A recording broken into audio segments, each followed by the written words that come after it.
Раз, два, три, четыре, пять. Здравствуйте. Проверка звука, видео. Как видно, как слышно. Я прекрасно вижу, слышу. Очень хорошо. Все, я тогда пока выключу видео, да? Мгм.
Слышно, да?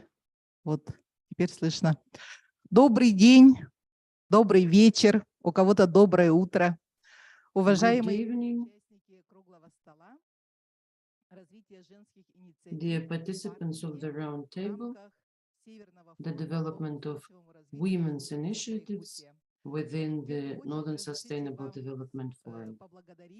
First of all, I would like to thank our organizers, Mr. Vasilyev, Mr. Nikolaev, которые уже третий год нам предоставляют площадку Северного форума who круглого стола женщин are Арктики. inviting us to organize the round table on the women of the Arctic.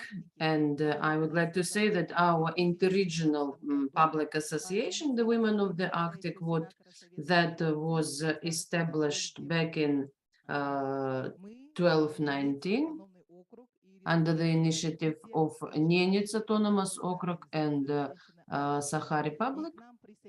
And now we also have other regions, Murmansk, Arkhangelsk, Nenets Autonomous Okrug, Sakha Yakutia, Chukotka, and many other regions, the Arctic regions, the Arctic districts of Yakutia. And so today, for the third time, we are discussing our issues. And I would like to say that women's public organizations of northern regions are unified in terms of improving the living conditions of our families, wives, husbands, and children in our harsh conditions. And our speakers will tell us about it. And I would like to thank you beforehand for your for accepting our invitation to speak at the roundtable. And they are quite right to say that we are a soft force. And so today let's discuss our matters and adopt a resolution where we would highlight all the problems and issues that are urgent today. Also, I would like to welcome the representatives of other regions in our studio. In Yakutia, we have representatives from women's organizations, people's deputies, the representatives of Arctic districts from Verkhoyansk, Aimekon, who will also speak today. And now I would like to give the floor to Dariana, but she's not here. I would like to give the floor to Elena Zlenko, the representative of the Committee of the Council of Federation on Agrarian and Food Policy and Nature Use, representing Yamal Nenets Autonomous Okrug. So, Elena, can you see us? Yes, my dear friends, I can see you and I can hear you, and I'm very glad to hear these kind words that you are pronouncing from Yakutia, from our largest district of the Russian Federation. And I would like to express my gratitude to the organizers for the fourth Northern Sustainable Development Forum for this opportunity to attend and to speak. Indeed, the International Northern Sustainable Development Forum this year is quite special because this is an anniversary year for Yakutia, and I would like to congratulate all the participants of the forum on the 100th anniversary of establishment of Yakutia. I think that this is a very significant event. It's cultural and historical, and we try to be together with you during this year, and we are trying to be together with your district with its unique history. Indeed, Yakutia today is an active and dynamically development district of Russia. It is rich in mineral resources and scientific achievements and nature, and we wish all residents of Yakutia well-being and success. I will never forget my trip to Lena Pilar's nature park. This is a specially protected natural area, and I always would like to come back there. And getting back to women's agenda, I would like to say some good words to the women in Yakutia, and they are the real mistresses of the Arctic House, and the project of the Council of Eurasian Women's Forum called Women for the Preservation of the Arctic is dedicated to that. This project brings together experts and representatives of business and unique women who work in social entrepreneurship, non-commercial organizations, and implement public and social projects in industry and business. I think that such women are the best representatives of their districts, and there are many of them in Yakutia. I would like to highlight briefly the events that have been held within the forum of this Eurasian Women's Forum in 2021. There were over 50 events, and as Valentina Matvienko said, the forum had confirmed its status of a very powerful women's discussion platform, because women from all over the world can share their ideas and knowledge, and you can find support for promising women's projects in various domains. This is not a forum just for a forum. We can see that between the forum, women are working actively in their areas. And this is our main goal, to bring together and to convene the practices from our everyday lives. Because today you are discussing the relevant and topical problems of your district. And we had a meeting in Murmansk where we discussed the issues for women of some closed towns, the development of small and medium business in the Arctic area. And we discussed the issues of social support and the implementation of the program, the Arctic Children. And I would like to share a good news that yesterday, when we adopted the federal budget law, it was confirmed that 500 million rubles will be allocated to this program, and our children will be able to go to some recreation facilities. And this is the result of our active civil stand, our proactive attitude. And I think that there is no such problem that cannot be solved by women who are together. I would also like to say that within this Eurasian Women's Forum, we had two platforms, the Arctic Living Room and the ideology of women's development in the Arctic. And they were very interesting. And I could see that the models of the Arctic development and the ESG project implementations, Arctic digitalization, human resources development, enhancement of rights of women's science and international cooperation is the topical agenda that you are discussing and implementing and including in your resolution, which is also very important for us as an action plan. And I believe that the decisions that you make today on your platform will make a basis for shaping the agenda of our new platform at the next Eurasian Women's Forum. I have always thought that the women in Yakutia were very active with a great scientific and intellectual capacity and creative energy and understanding the problems, who are able to raise the issue to focus on. Dear friends, I wanted to tell briefly and to announce our next event in St. Petersburg within the forum Arctic Today and the Future. And we are inviting everybody who is interested to come to St. Petersburg or to get connected via video conferencing, because we're going to discuss maybe on one hand quite a narrow topic, but on the other hand it is quite a wide one, because it will touch upon the problems of each family. We will discuss the research that was conducted under the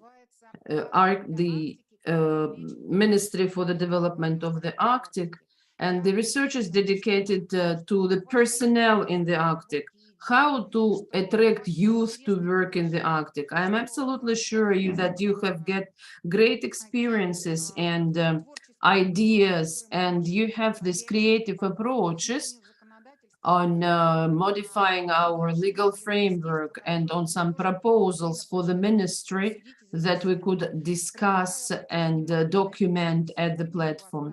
And maybe you could also discuss this theme today.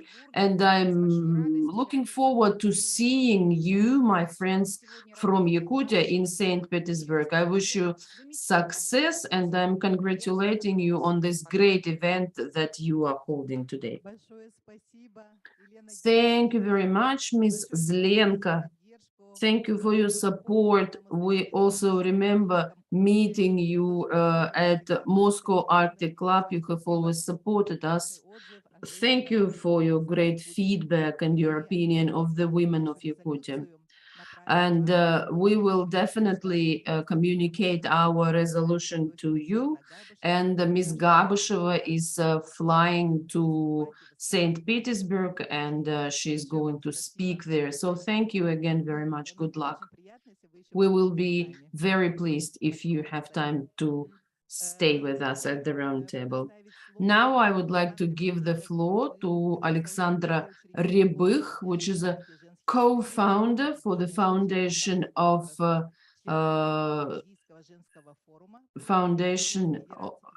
the Association of Women from Nuclear Industry.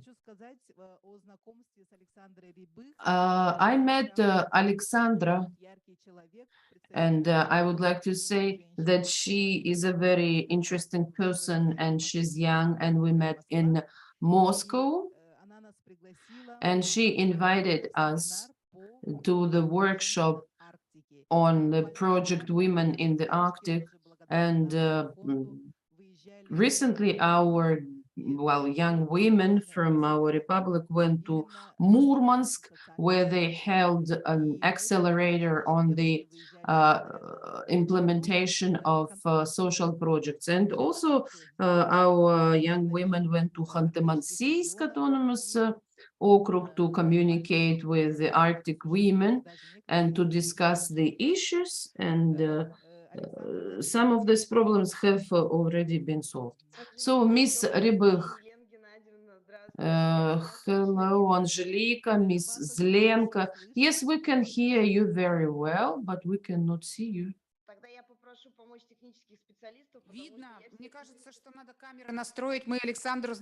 We can see Alexandra very well. Okay, now we can see you. Dear participant of the session, like we usually call each other friends, I'm very happy to be with you, and thanks to our digital capabilities and opportunities, we have come together at this session on the development of women's initiatives. And I think that this topic of our session highlights that women's initiatives are not afraid of the high north conditions. We can see that the number of socially significant initiatives for the benefits of the women who work or live in northern regions is growing. Arctic is indeed a unique region, and it is a center for large-scale business and state authorities and civil society institutes, and the largest economic and investment projects are implemented here. The development of the Northern Sea route and then the exploration of mineral resources and large infrastructure solutions. But on the other hand, this is a very unique cultural identity of the indigenous peoples of the North. And as women's Rosatom community, we bring together not only women from our industry, but also the residents of our territories. So that is why it is very important to shape human resources that will impact on the right directions of northern development.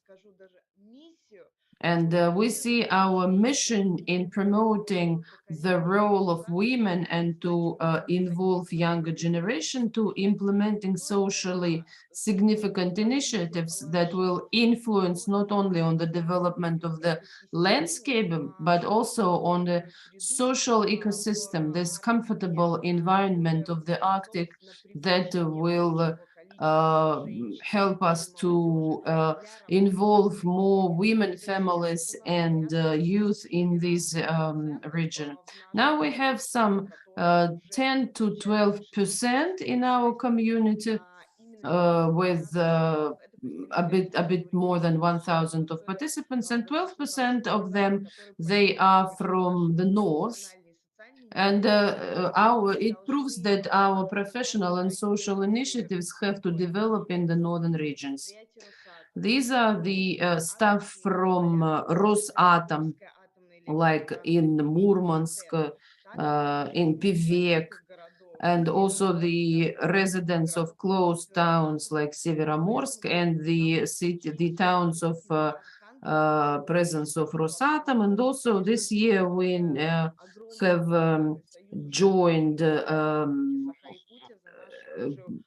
participants from other regions, and we have been partners with Yakutia for more than 2 years, and I'm very grateful for involvement of your ladies in all our projects. Arctic is not a men's territory.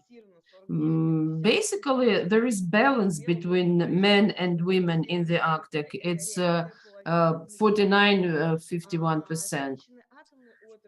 And women in the nuclear industry, just a few words on our successful projects and successful women, because they achieve success in traditionally men's areas. You know that Rosatom is the operator of the Northern Sea route, and talking about this marine and ground professions. And quite a lot of sea professions are now available for women, like mechanisms or assistance to captains. And 75 women are now employed in the sea. And in our community, we have 2 great examples that include Diana Kidji, an assistant to captain of nuclear icebreaker.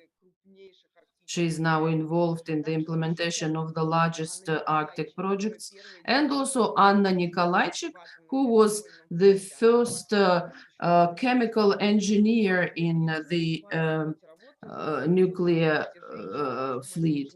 And on the ground, we have over 50 women in different positions and in other jobs. And we can see that today the Arctic is the territory of new opportunities and new jobs for women. And you can find a totally successful career path for you, which is proven by the examples that I have given. There is a stereotype that women can only be employed in some social areas in the north, but this is absolutely not true. Women are integrated in all domains. Angelika has mentioned about our joint project from Murmansk, the accelerator of socially significant initiatives. And this is a confirmation to the fact that these days women are ready to join, come together and benefit to their regions.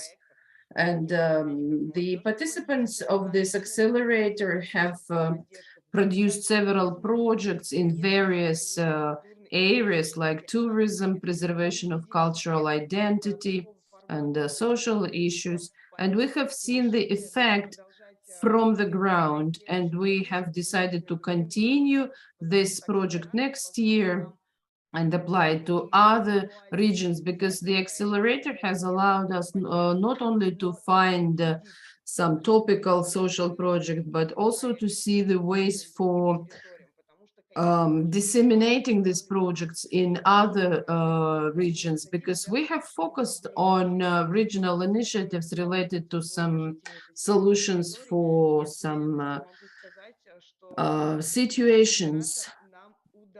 Yes, and I'm absolutely confident that we have had a successful accelerator.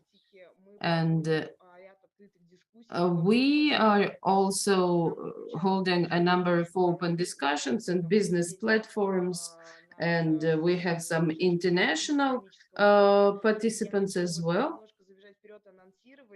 And also, I would like to announce that in partnership with the Union of Women's Organization of Yakutia on December 16, we will draw the results of the accelerator, and we will identify some areas for cooperation for 2023.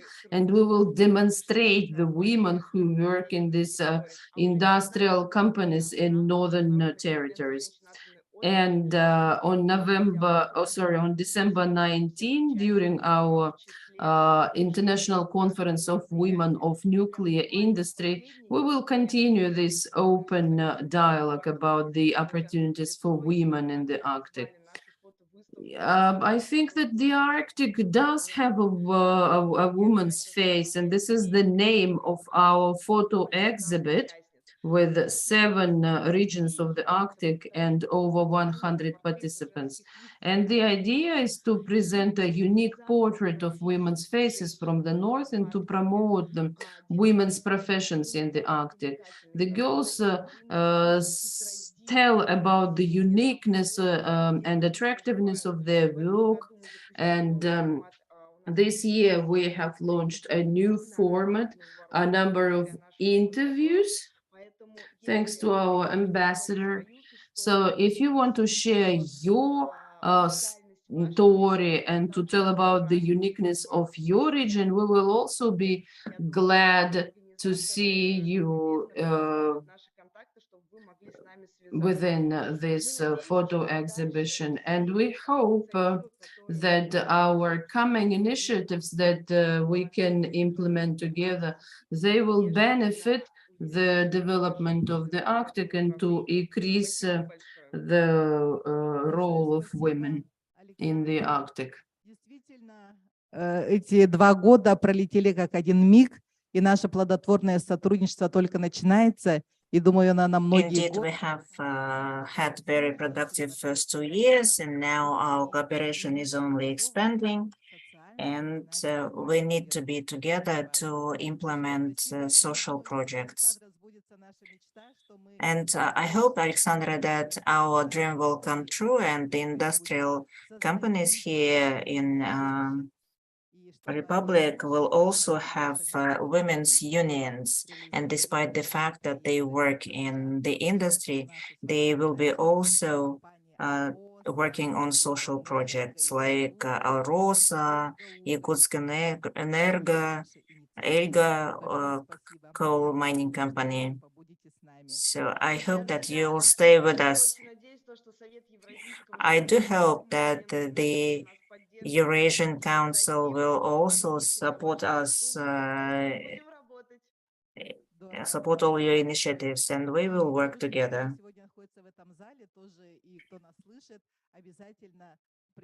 And today, everyone present here, please also join our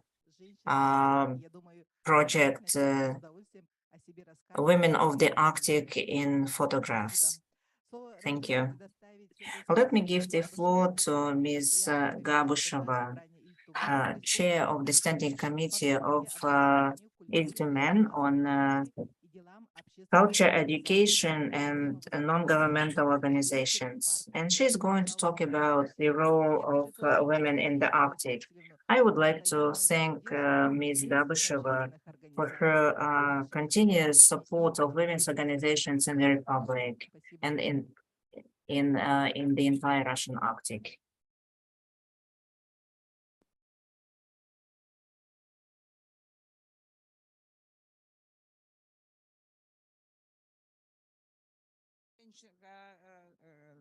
К женщинам Арктики, да, и в частности женщинам села, то, что ежегодно проводят такие встречи с женщинами села, тоже очень. So I'm glad that there is a very good federal initiative to have meetings with rural women.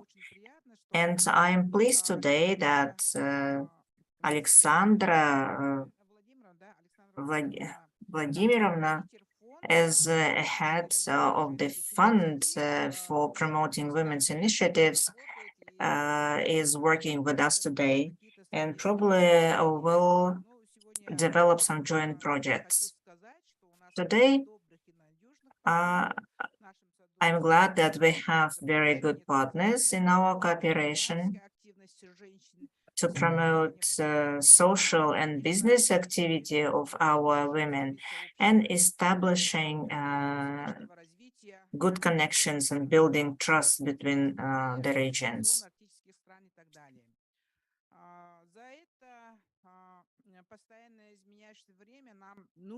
Over these changing times, we need to set new goals.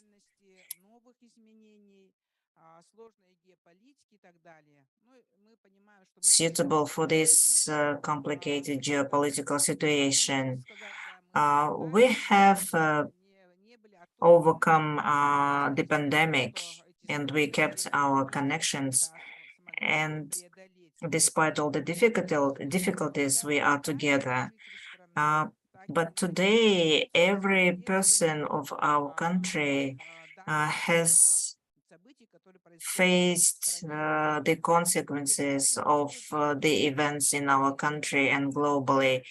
And in this difficult situation, the top management of our country is doing everything to alleviate the consequences. So there are many challenges that we need to tackle together. Of course, challenges like this, they create concerns in the society, but also they give rise to new opportunities because under such extreme conditions, we start looking for optimum solutions. So during the Northern Sustainable Development Forum, we discussed various topical issues like transport, environmental issues, and women issues as well. Yesterday, we talked about training of personnel for the Arctic, and today I had a meeting with the person working in nuclear industry. And also meetings in the Northeastern Federal University with academia. They are also very promising. We need to think over our participation and our interaction with the authorities.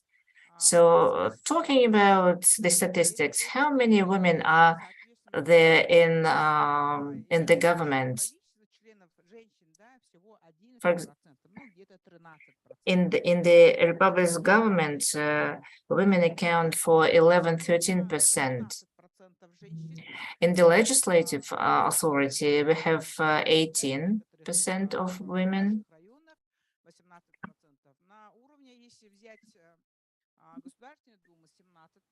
In the state Duma of the Russian Federation, some 17%, in the Council of Federation, 18% of women.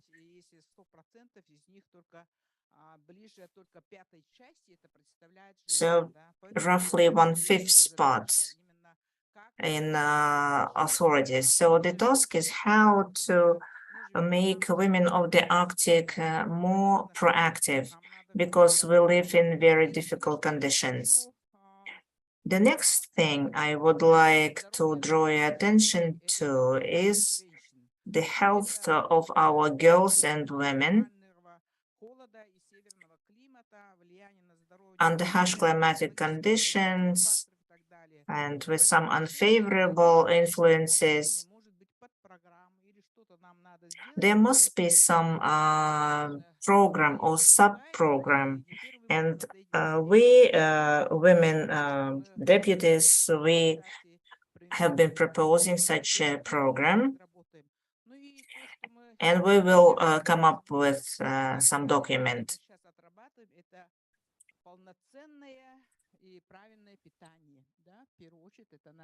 So, and our priority is healthy food diet.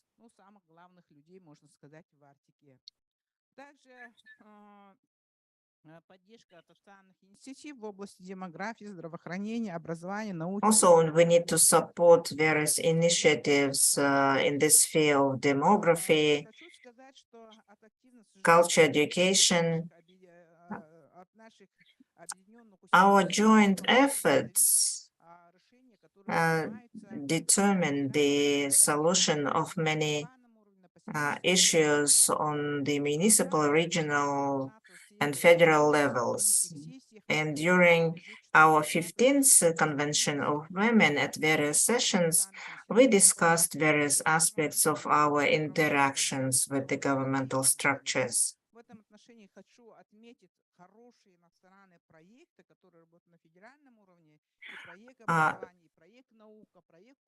There is a number of very good federal projects on health, on education, and they include the aspects on the Arctic and women in the Arctic.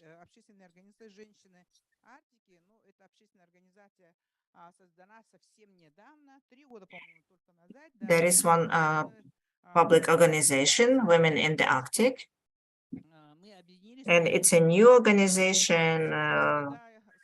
Only 3 years ago it was established. And well, Children of the Arctic, this was initiated by Yakutia, and our budget is 500 million rubles, and these funds are spent on sending children to summer camps, sanatoriums.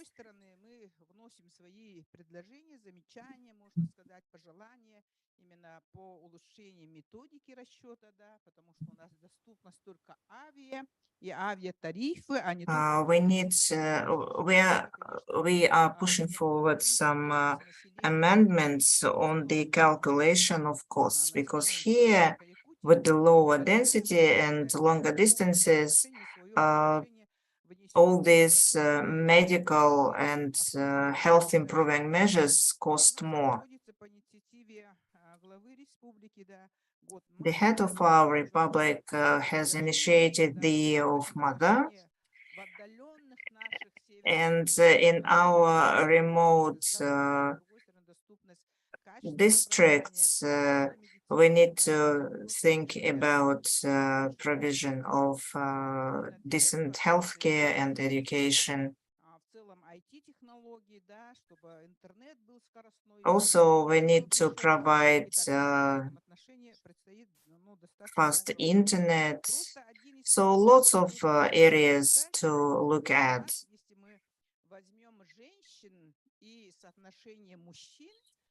If we look at the women-men ratio in the Arctic zone,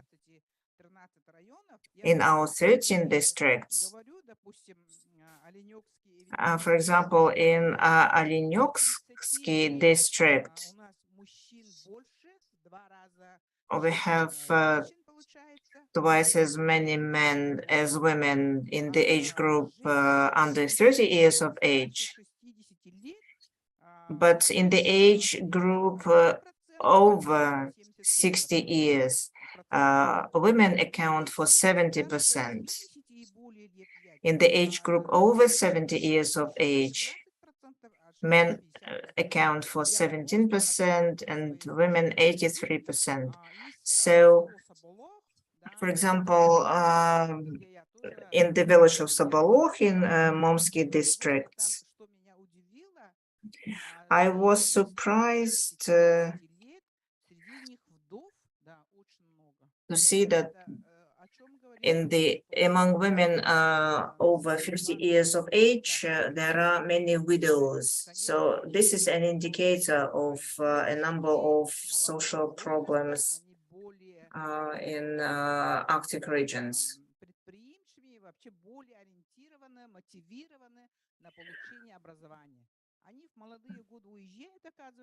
So this is a regional trend that young women want to get higher education, and so they leave their settlements and come to study to cities and stay there. So our task is to make conditions on site so that young women, educated young women, go back to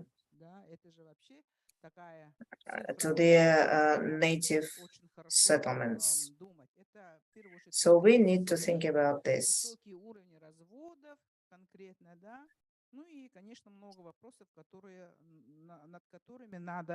Нам думать. И следующее, то, что хотелось бы, чтобы облегчить жизнь женщин в Арктике, это вот кочевое образование, о чем мы очень много говорим, но с другой стороны... Another very important aspect is nomadic education. But so far, the federal legislation has no regulations of nomadic education. For example, in our family, we have over 2,000 children who migrate with their families, so they are not covered by formal preschool education. So this is another big problem.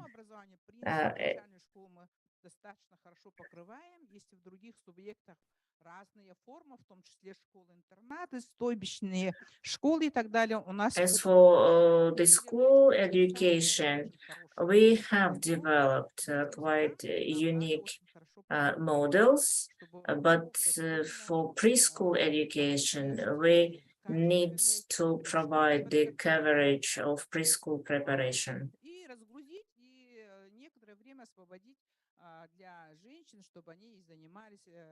And we need to free women from some burdens so that they have more time to fulfill their potential.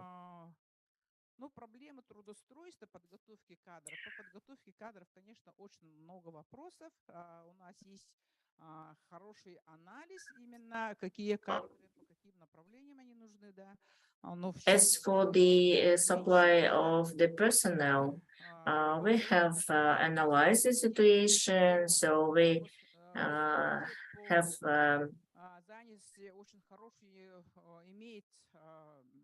proposals which we gave to the Committee of Labor, but now there is little understanding of how many specialists we need in particular fields and where to train them and how to provide better conditions for them if they go to Arctic regions. And we need to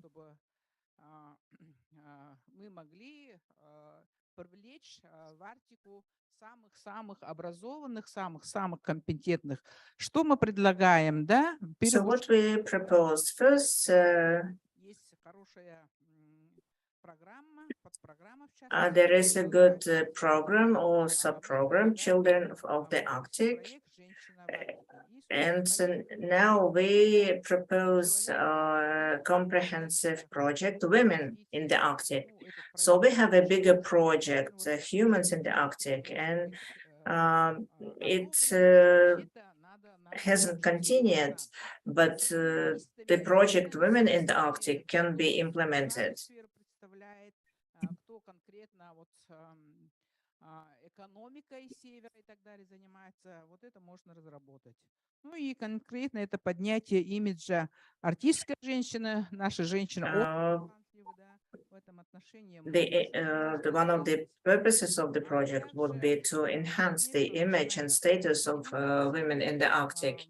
мобильного образования и так далее. Ну, все эти вопросы. And it could encompass many issues. So soon we are going to meet in St. Petersburg, and we will discuss these issues during the Arctic Forum. So thank you, Ms. Gabasheva. We will include all your proposals in the resolution because you have mentioned many issues, but I think the most important is demography. So we need to think how we can safeguard our men and how to increase their life expectancy. Ну, это вот, я думаю, что эта тенденция, конечно, очень остро видна демографическая в арктических регионах, ну и в целом. Yes, this negative trend is especially pronounced in the Arctic districts,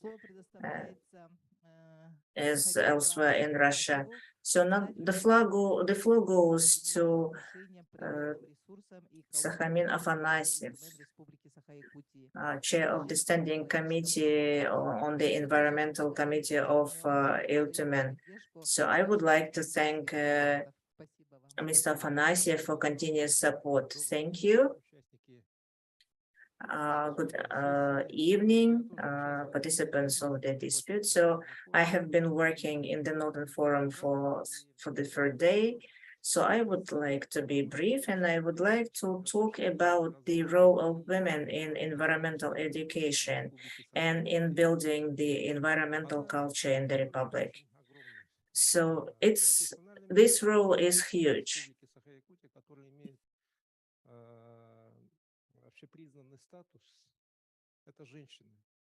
Because most prominent environmentalists, ecologists in our republic are women. This is Любовь Киприянова.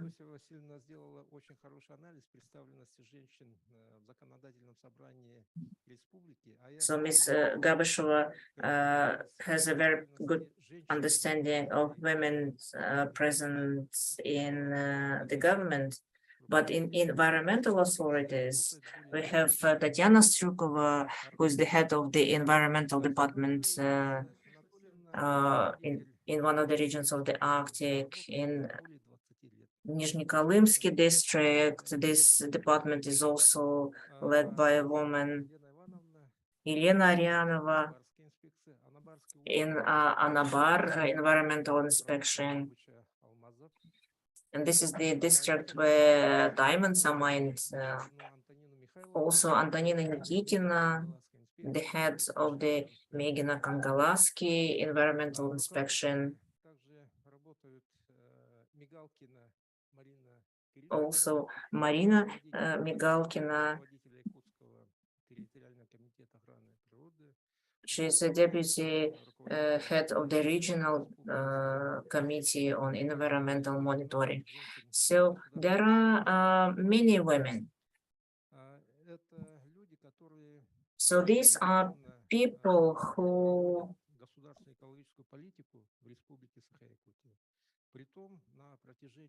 implement the state policy in the environmental sphere. So they are prominent professionals, and I would like to thank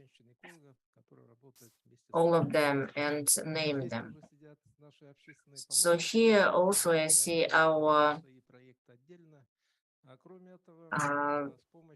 assistants, and they will present their projects here. So here we have a very good project, which is called Environmentalists Kids and also Green School. So these projects are aimed at involving children of all levels, preschool and school children. So my colleagues work continuously, and we have covered almost all kindergartens and schools. And this project will teach our children from a very young age to care about our nature. We also have implemented the project Ecology of Yakutia.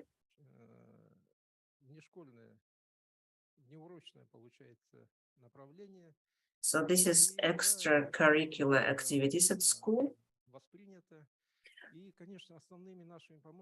And our main supporters of this project and implementers of this project are kindergarten and school teachers. We also have a very good team at the Northeastern Federal University. We have the departments of ecology, and Galina Vasilyeva also helps us a lot to train professional ecologists. So that's why environmental issues, they remain relevant, and without the help of the society, of our partners, our senior colleagues, they cannot be solved. And to tackle some sensitive issues, we have also our partners, Angelika Andreeva, who also helps to explain a certain situation in the Republic. So the environmental education are impossible in our Republic, and they are not being implemented in our Republic. And so women are most active, and they help us to bring up responsible citizens and solve many relevant environmental problems. And I would like to wish all the participants of this session good health. I have always supported the women's movement in the Sakha Republic, and I'm very glad to be a part of your educational projects. And I would like to wish you all the success. Have a good day. Thank you, Mr. Afanasyev, working as the deputy now. Mr. Afanasyev has always paid attention to environmental issues and also have supported women's initiatives. And now he is a deputy of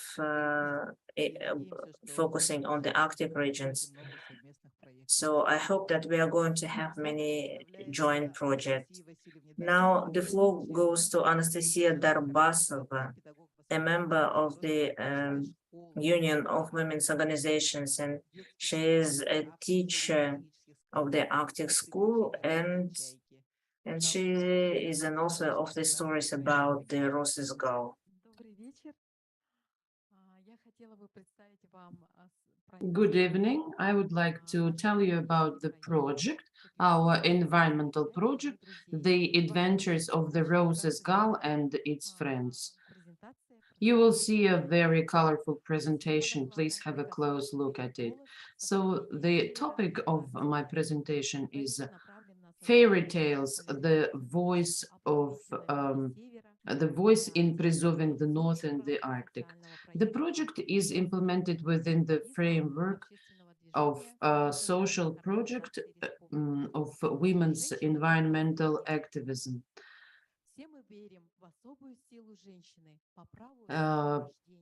A woman as a mediator. We all believe in a special power of woman by the right of birth.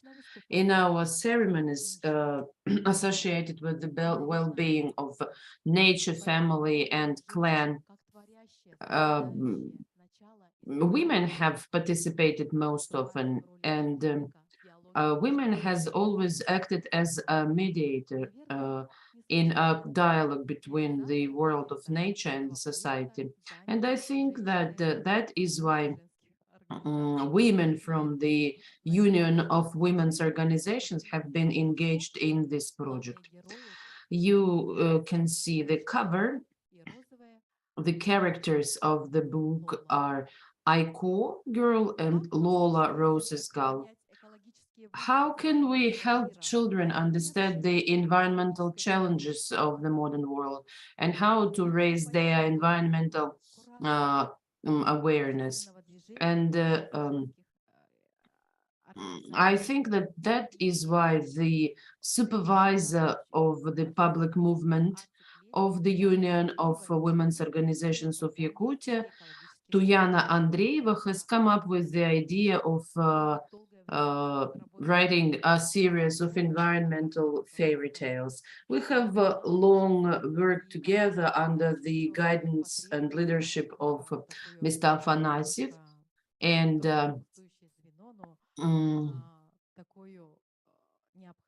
we wanted to fill the gap of not having this kind of environmental literature, because we really lack a special purpose of environmental literature for children and teenagers. The mission of the project is to join the efforts of environmentalists, educators, librarians, and parents, and to give the North an opportunity to be heard in the modern world. When I met the women today, I was very surprised that they were not just educated and employed women, but they are all mothers and wives, and we have many mothers with several children, so I think that it would be of interest for you as well.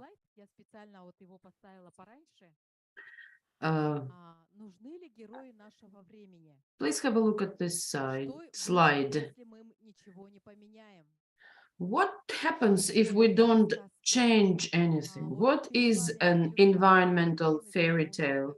This is a drawing by Ekaterina Sadovnikova. They are very deep and they are very philosophical in reflecting the traditions of northern peoples.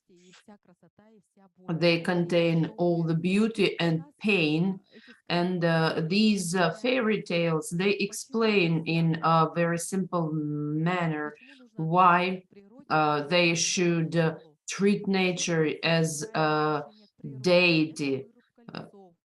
What is bad about cutting woods and wildfires and pollution of air and water. And here the main character is ill, and if we don't change that, the health of the future generation will be threatened. So this environmental fairy tales is a new format of working with children aimed at shaping environmental culture. And I thought, why don't we address to the spiritual memory of our people and to create a special, sophisticated world that is reflected in the genetic memory of our soul. And these fairy tales, they acquaint us with not only with ecology, but also with people's wisdom, traditions of northern peoples, and the rich past. And the prototypes for these characters, they are just the same as other kids. All these characters are responsible for the cleanness and purity of the world around, and kids can recognize themselves. Most importantly, when a child reads such fairy tales, they realize that the status of our nature is just a reflection of our internal harmony, and they understand that everything is interconnected on our planet, that the world of chaos created by a human is just a product of our wrong thinking and unconscious behavior. And everything on the planet has to be balanced. That is why we live in the middle world. And these fairy tales are the opportunity of hearing the Arctic and together with our children to try and preserve the beauty and the pureness of the North.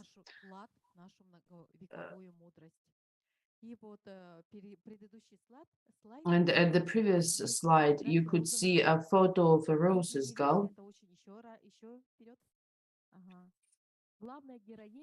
So the main character has not been chosen accidental. It's not just a beautiful bird, it's a rare endemic species on the Red Book of Russia and Yakutia. It's the legend of northern seas, a small wonder of the north, a small bird that can survive in harsh conditions.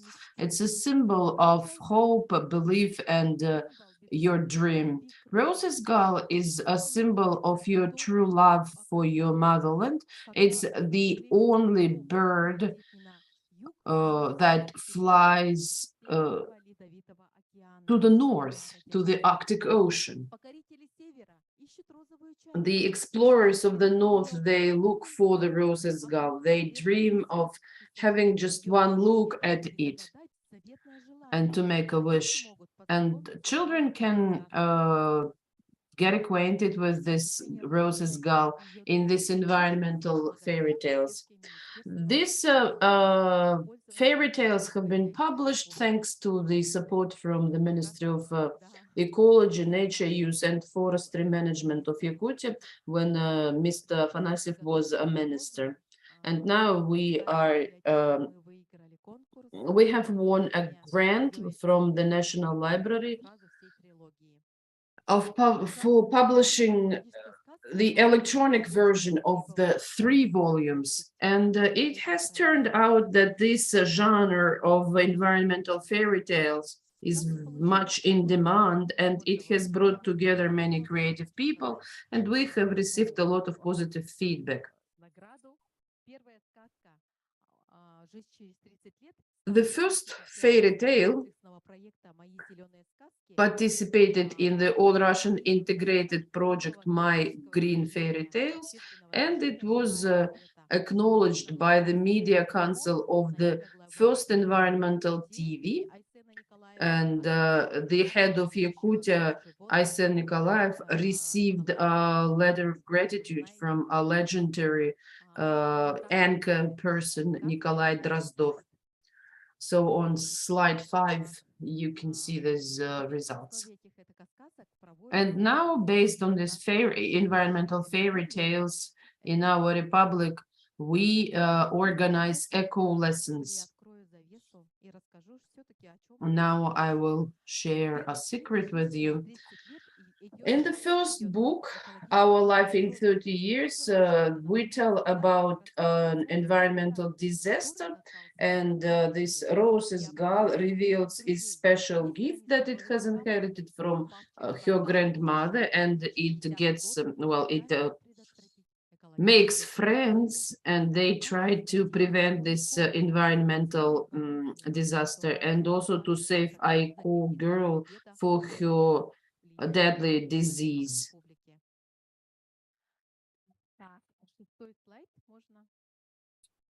On slide 6, the second book, Water, the Magic Juice of the Life, is dedicated to the most valuable resource on the earth, to water, yes. So this is the most valuable resource. The epidemic of dirty water has come to the earth, and it has destroyed the cities. And we're asking if the Roses Gull and Ayeko girl help the planet and her grandmother. Then in the third book, we discuss forests. We are discussing wildfires. We discuss sacred trees and the world's tree, and how they provide for the peace and harmony throughout the world, because each nation has such a tree. I would like to add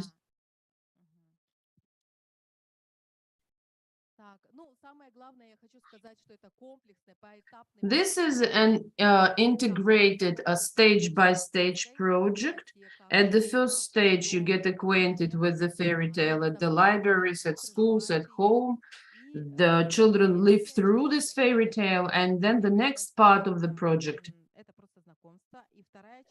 the second part, is the creative work of this Roses Gull, because children have to stage some performances, they paint and make something, and they share this hashtag.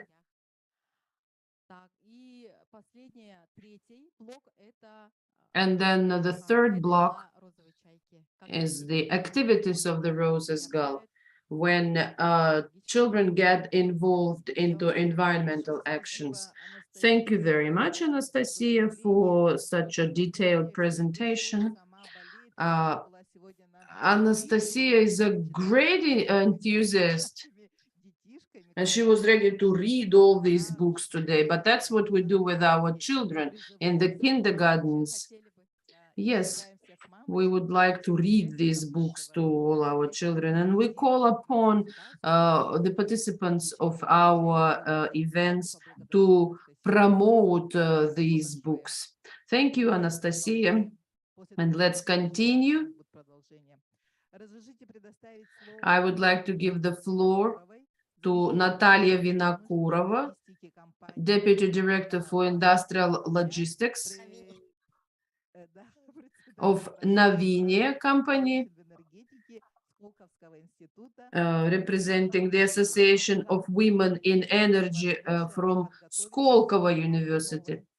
And Ksenia Koltunova, please get prepared.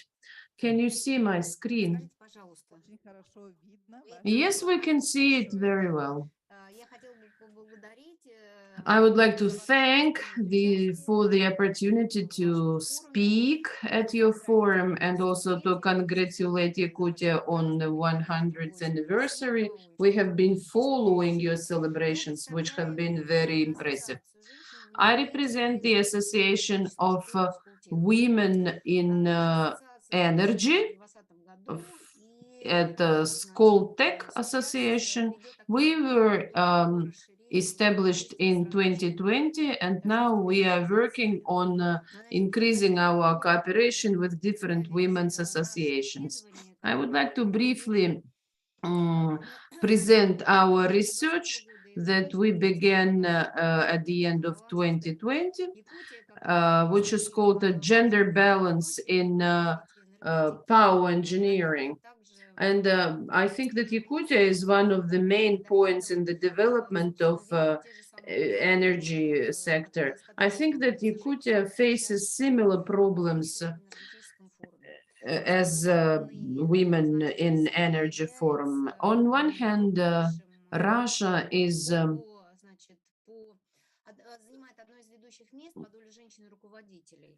well, it ranks one of the first by the share of women in management positions. We know that the decisions made in Germany and in France on quoting the number of women in general directors and among the decision makers, but After the revolution, we have had equal rights, and this is not quite a topical issue for us. But what we can see from our research, you have heard it today that the share of women in high-rank positions in energy industry is quite small. The average level of women in these positions is like a head of department or the head of unit. And then the third question, the issue that we have looked at is the mechanism of retaining professionals in this area. 50% of respondents said they hadn't heard about such retaining mechanisms. At present, energy industry is becoming very appealing for youth, and now for our country, it is the most important thing to attract and to train talented youth.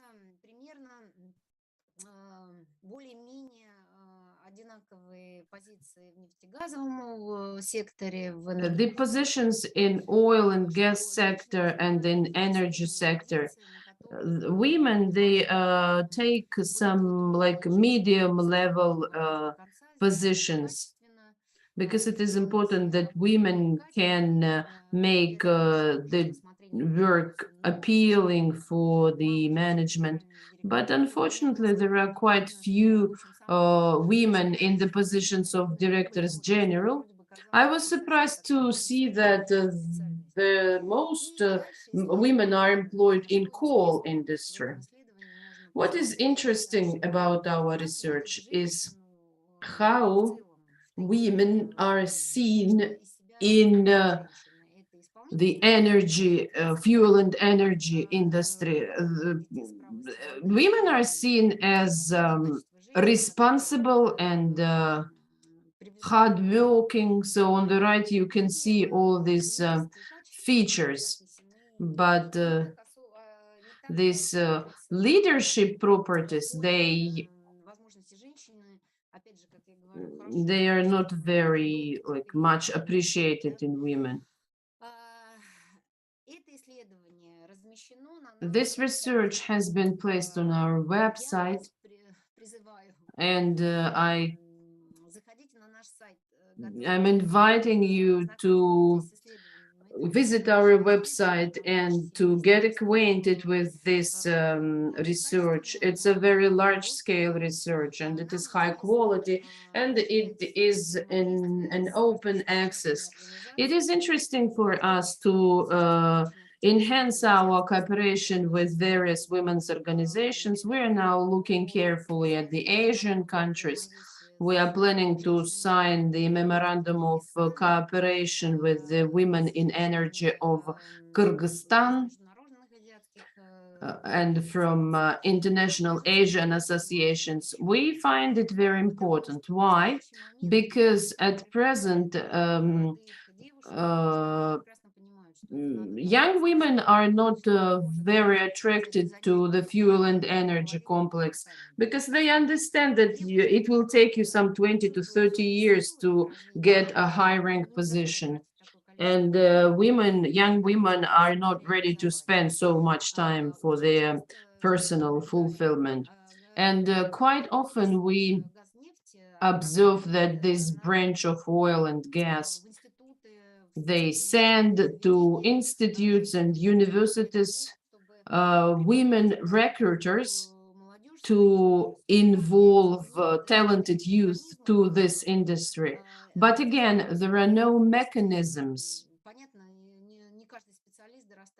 It is obvious that not everybody can become a director general, but this is the issue of a balanced motivation. Because on the one hand, yes, a woman is a support to a man and a mother, but on the other hand, we have invested so much in our children that the children understand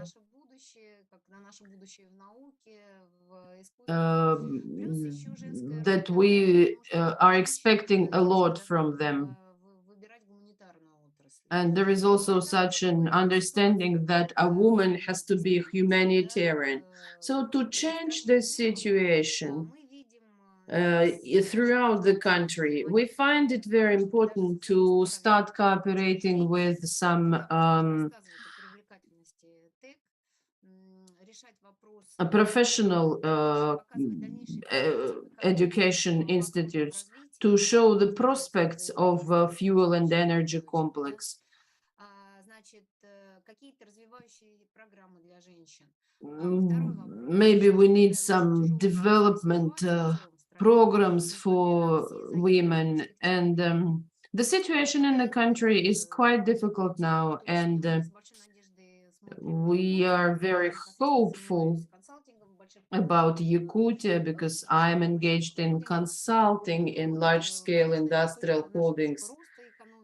This is a growth point for our economy, but still everybody understands that such projects, they are long-term, it's hard to launch them and to develop them. And here it is important to involve women in teamwork. Why? Because yes, men, they are smarter and stronger, but women are better negotiators, and this collaboration could help in shaping smart projects and in comprehensive discussion and finding smart solutions. And another issue that we are discussing, and I wonder if you are discussing them.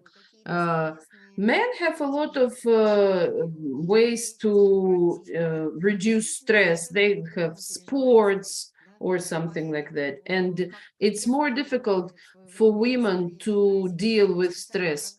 I haven't seen any special purpose programs for women.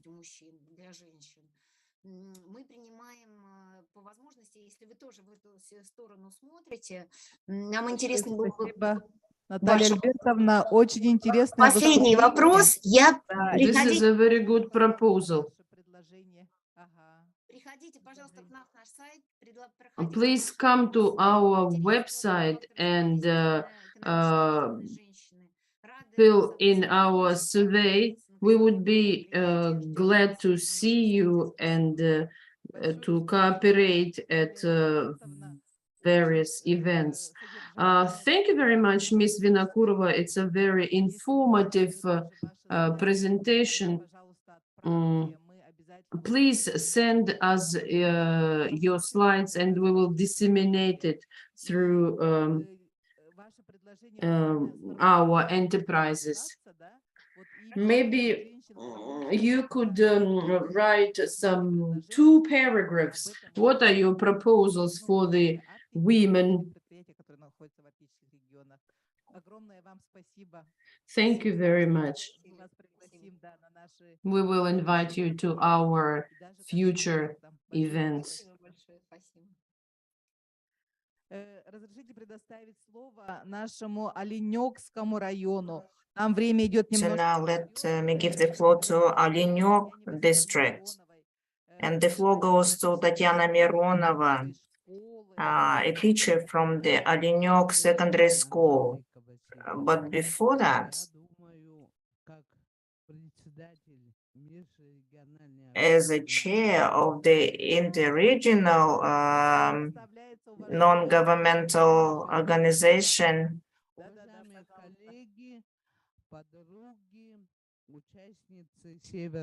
I will speak first. Dear friends, participants of the Northern Forum,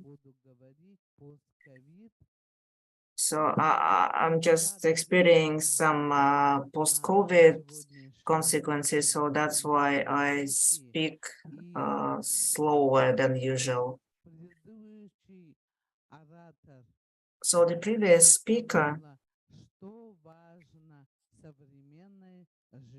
was talking about what is important for a modern woman. And I was thinking, what is important for women of the Arctic, of the rural Arctic? Давайте небольшую картинку. Сейчас около 40 градусов у нас. Now the temperature here is minus 40 degrees. All men are hunting. Нас обеспечивать мясом не будет. No one is going to supply us with meat because they go far and then they hunt. So women stay at homes. Зимник не открыт, кроме социально значимых продуктов, муки, сахара и так далее, ничего нет. And here in shops you have only sugar and probably some flour, and that's it. You don't have any vegetables. Eggs cost 300 rubles, 10 items. So everything is brought by planes. So children go to school. Хороший район, дети у нас пользуются высокоскоростным интернетом. Our children have fast internet, but this year only one school leaver entered a higher educational institution because we lack teachers at school. And in 4 settlements, we don't have even physicians.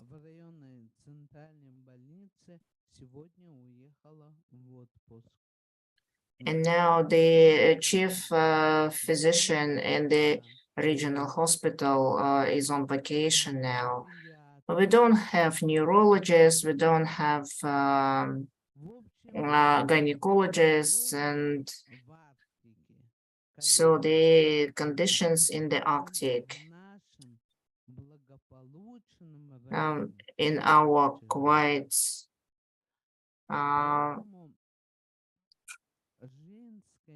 good district is very bad.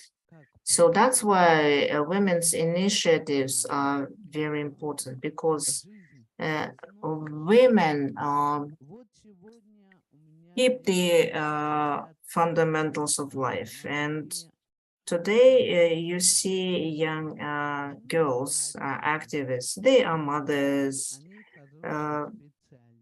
they are good professionals.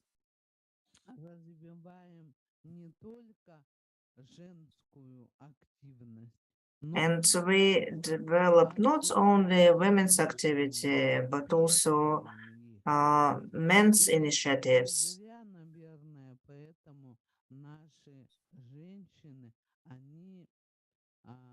Раскрываются в сохранении и развитии национальной культуры. Поэтому сейчас So women are in charge of preserving our heritage. And now Tatiana Mironova is going to talk about only one aspect of women's initiatives in one field.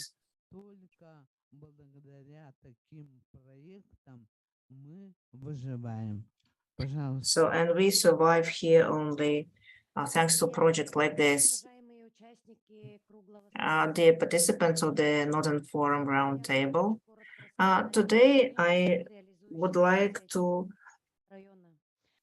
talk about women initiating various projects. So women here are very talented and hardworking and very strong. And we And we understand the role of women in safeguarding and transferring our culture and heritage. So our women are introducing our traditional culture into everyday life. So our women make traditional clothes, teach our greetings and songs and dances. And this last spring, we had the regional contests, our heritage, and we organized the trio who became the winners of the singing competition. Also, we participated in the interregional contest of traditional cultures in Buryatia. And our crafts women organized the first championship on dressing animal skins, and also the first exhibition of traditional crafts.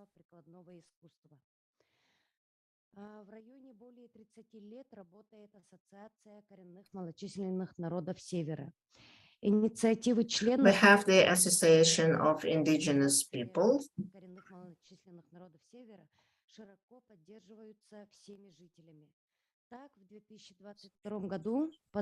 And the initiatives are supported by the local population.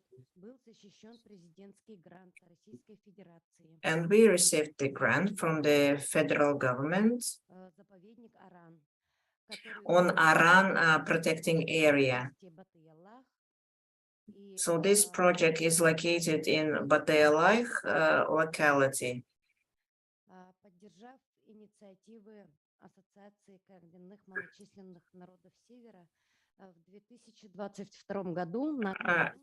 This year, our district hosted the Bakaldin traditional festival.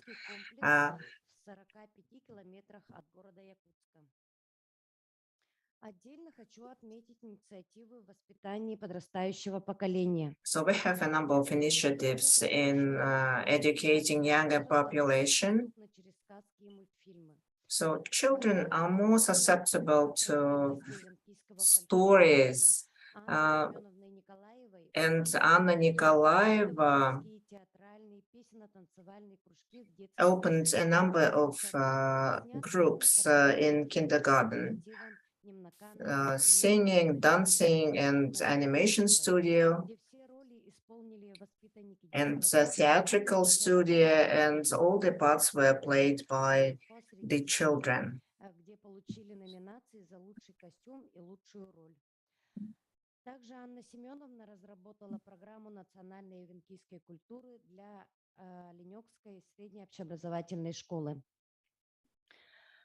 Also, we have the educational program developed for our school.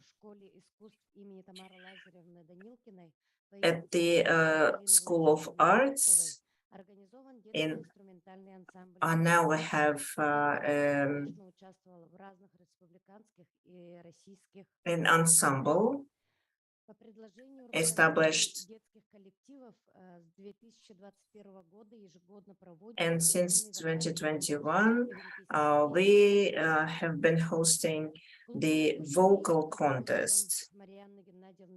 We also have a club of young families, and they are very enthusiastic, and along with the local library they host various events like masterclasses of traditional embroidery or citing in your native language. So the women of the district have united, and they help the mobilized people. So they have made some clothing and bags. And we are planning to establish a youth group for staging Evenki legends and let's give a round of applause to our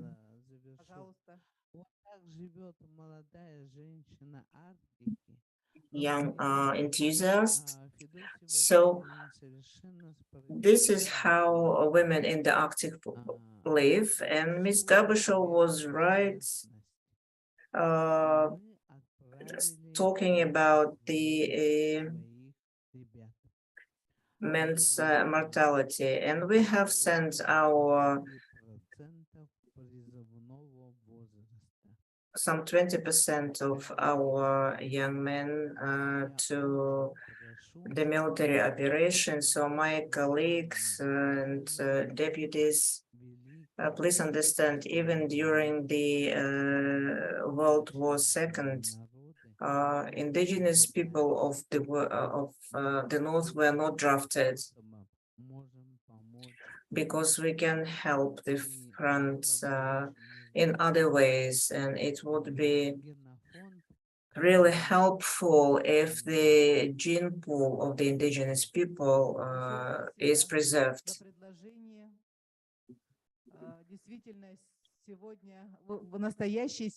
Thank you very much. And here we see true Arctic women, and we do respect your work, for your original culture, and for what you are doing for the development of the entire Russian Arctic. And we will include your comments to the resolution. So please send it via email too. So now the floor goes to Maria Stolyarchik, who is a blogger and she's an owner of the pastry shop and also a leader of the Union of Mothers with Many Children. So please stick to the time schedule. Good afternoon, dear colleagues, dear friends.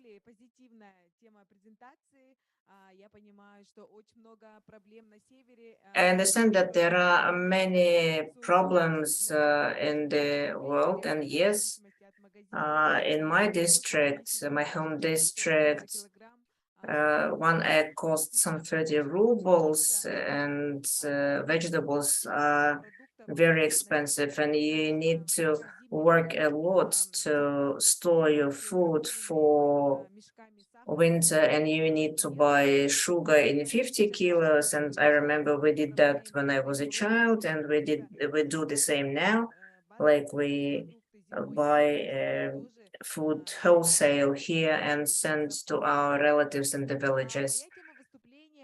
So I'm going to talk about more feminine topic. So this summer I organized a club for women, uniting 100 women. So these are women who want to develop, and we support each other. And every month we organize various events. It could be makeup or maybe laying up the table, bringing up your children. Тему, как женщине, работающей в найме или, в общем, работающей, начать заниматься бизнесом, можно сказать. So my topic is how to help women to start up their own business. How you make the choice between doing business and managing your family.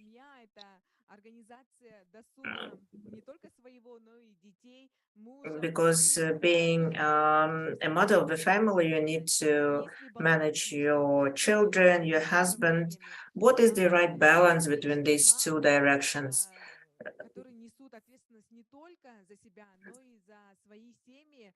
So we are responsible not only for ourselves, but also for our children. So many of them work, but also have to take care of their husbands and children. So that goes round and round. So this routine continues. So this is the picture symbolizing the multiple roles of a woman.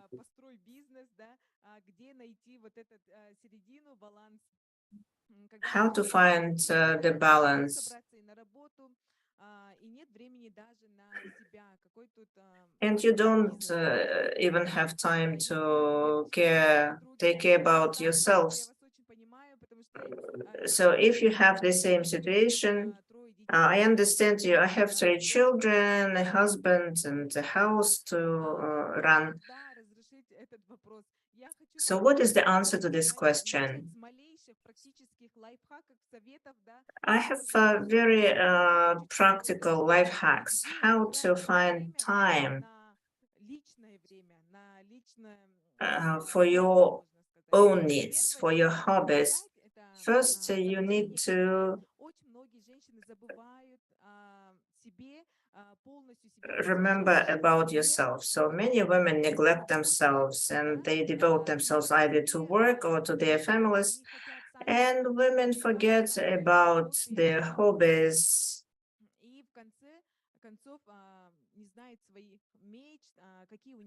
And they even don't think about their dreams or desires. So first you need to negotiate with yourself and understand what you want. And families are to support you. And you need to inform the members of your families. So we often don't pronounce what we want to do. And very often we decide ourselves that, for example, my husband is not going to support this. First, you need to decide what you want to do and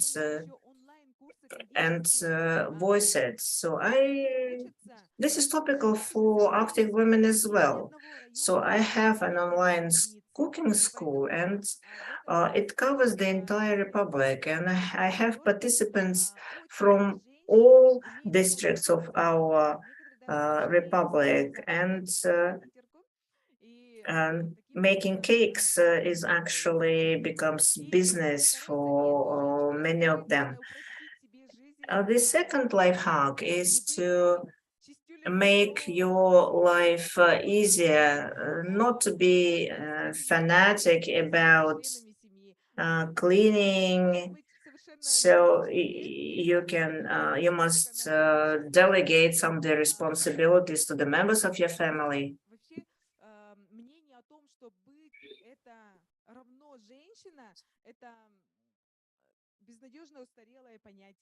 So the idea that women are to do all the household chores is obsolete. And here we have all very active and successful women. And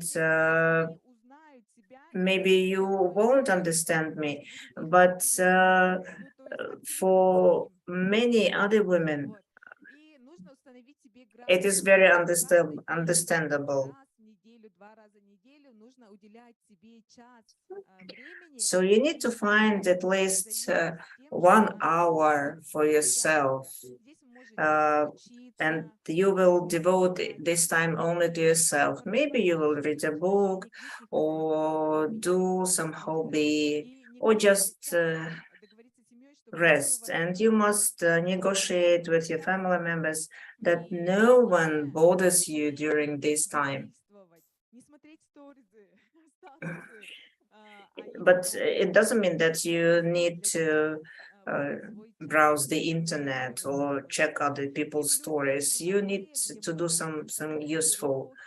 Also, you can watch some master classes. You can cook a cake, and you need to understand what inspires you. You can actually make profit from many talents. You need to understand how you can make additional money. массаж мозга я сходила. Recently, I went to the brain massage. So people do some quite unexpected things. So you can earn on anything. So you can make money from any skill. Есть такое, даже такое есть. В общем, когда вдохновленно чем-то занимаешься и делаешь это из любви, а не из-за того, что надо этим заниматься, приходится этим заниматься, идет намного лучше. И денежный заработок, он идет как бы бонусом, можно сказать. Когда вы делаете... So it's not only about making money. It's about fulfilling yourself. So you need to find people who share the same attitude. Единомышленниц нашла, и мы создали вместе, собрались как оргкомитет и создали этот клуб.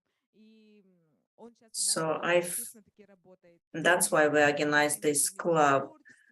So we Друзей, вместе find new friends, spend our time together, and we support each other. На этом мое выступление почти заканчивается. Это последний слайд. Я вижу, So this is the last slide, вы таким образом станете намного and that's how you will не только самой себе, да, но и become interesting not only for yourself, but to other people, including your family members, and you will set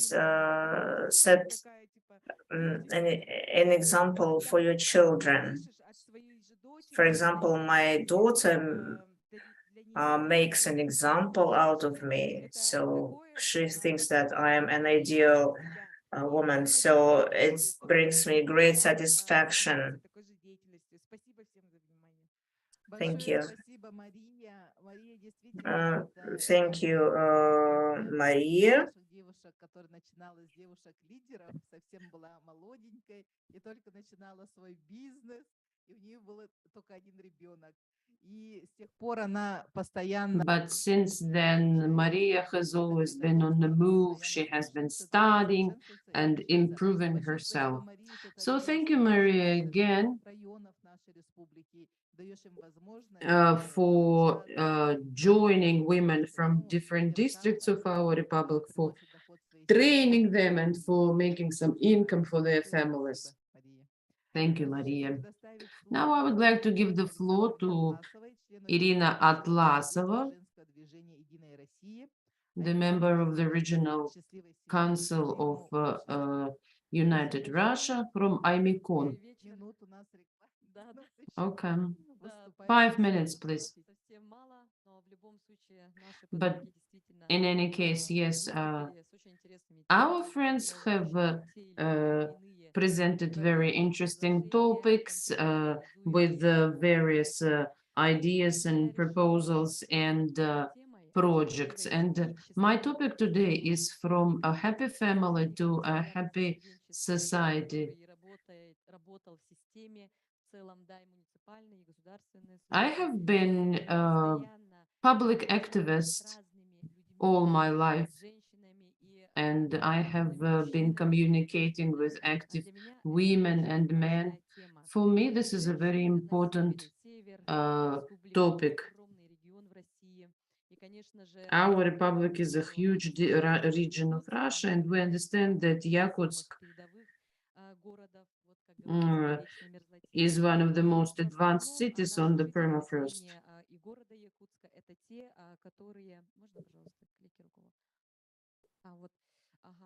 Значит, те, кто в основном приехали, переехали, So they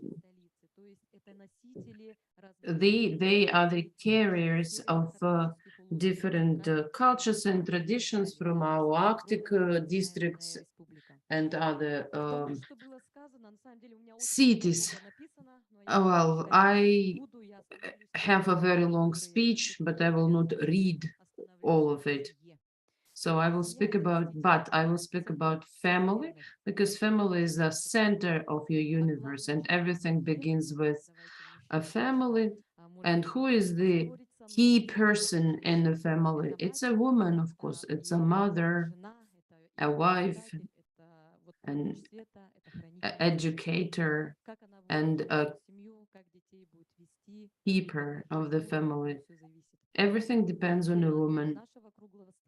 And the topic of our roundtable is also that women are initiators. В отличие от многих регионов России, но и других стран, у нас в Якутии действительно суровые климатические условия. И как And we have very harsh climatic conditions. And Miss Ivanova said that it is very difficult to live in the north. Our government does a lot to make it easier for us to live. They arrange different events. But the most important is, of course, your household, how to survive in the north. All these problems are voiced at various platforms. I wanted to tell you about a good example from Yakutsk. Having worked about 1 year at the Department of Social Communications and Youth Policy, I was honored to meet great women who are the examples of their proactive attitude. And having brought them together, the women who work and bring up their children, I just want to say that a woman can do everything, and women with many children who we have here in the studio today, and you can see them in the presentation. Last December, we established the Council of Mothers with Many Children in Yakutsk. We have quite a lot of different public organizations in Yakutsk. Well, this Council of Mothers with Many Children is called Happy World.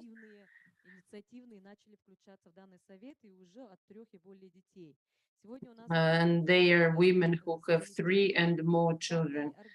Today we have here with us the deputies from our organization. You can see the management here. Galina Sidorova, a mother of 5, Rita Yakusheva, a mother of 3, Svetlana Dmitrieva, a mother of 8, and Chemilina Danilova, a mother of 5. And these women, during the year, they do some specific concrete actions that help families. They do some charitable actions and the targeted assistance. They also help solving some legal problems. And I think that we do need such organizations.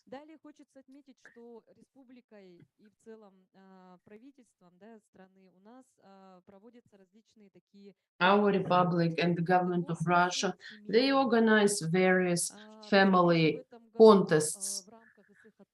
This year at Tuymada they organized a great city contest.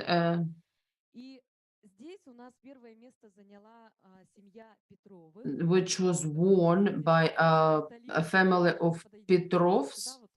We have Italina from this family. We are very, very sorry, but Italina is a mother of 4, and now she is expecting, and I made her wait for so long.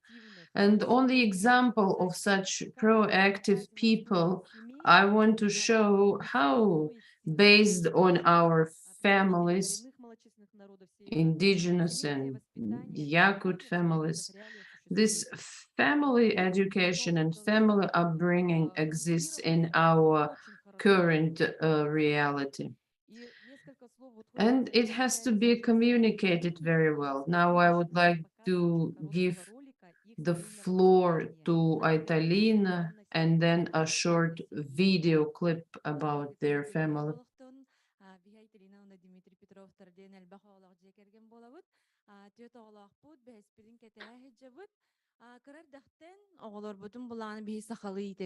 Sep, öbügeler bibli otum bili umnulluvatın diyen öbügeler bit oynularından kabılık kamıska onna kapsagay masterdıhıda So we have been training our children in the traditional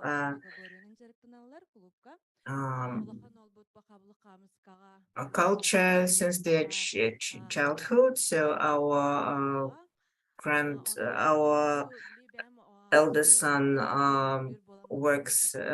does traditional sports, and I have been singing and dancing since I was a child, and my husband also participates in that, and so we also teach our children to communicate, and competitions like this, they help our children to talk to people of different ages. So, and we are grateful for the organizers of this project. And so we think that our victory in the Republic's contest is a true achievement, and next year we are going to Moscow to the federal contest, and so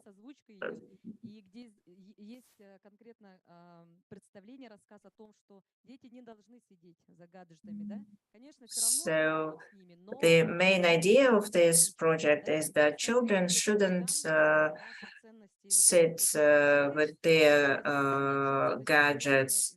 So this is the upbringing of children through traditional sports and games.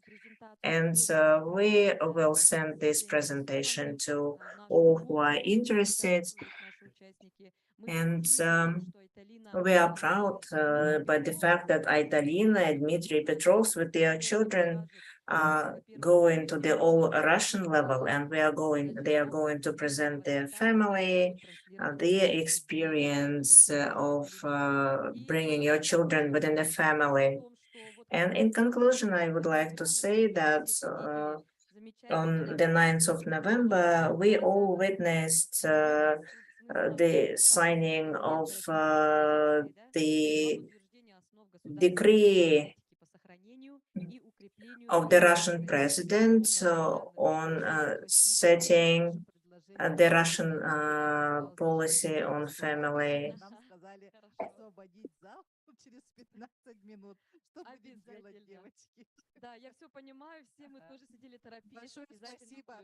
Большое спасибо Ирине за ее труд и за такой. So we are really grateful to Irina for their wonderful project, but we have 10 more speakers.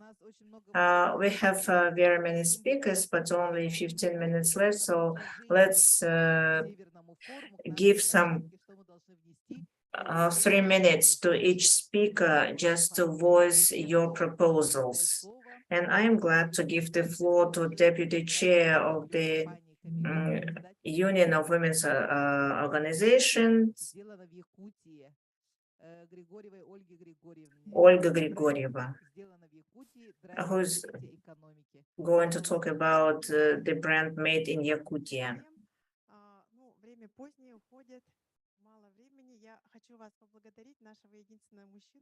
I would like to thank the only man who is here among women, and also I would like to thank Mr. Afanasyev for being with us. I had slides just as pictures. I have just 3 minutes to tell you what a businesswoman from the Arctic does.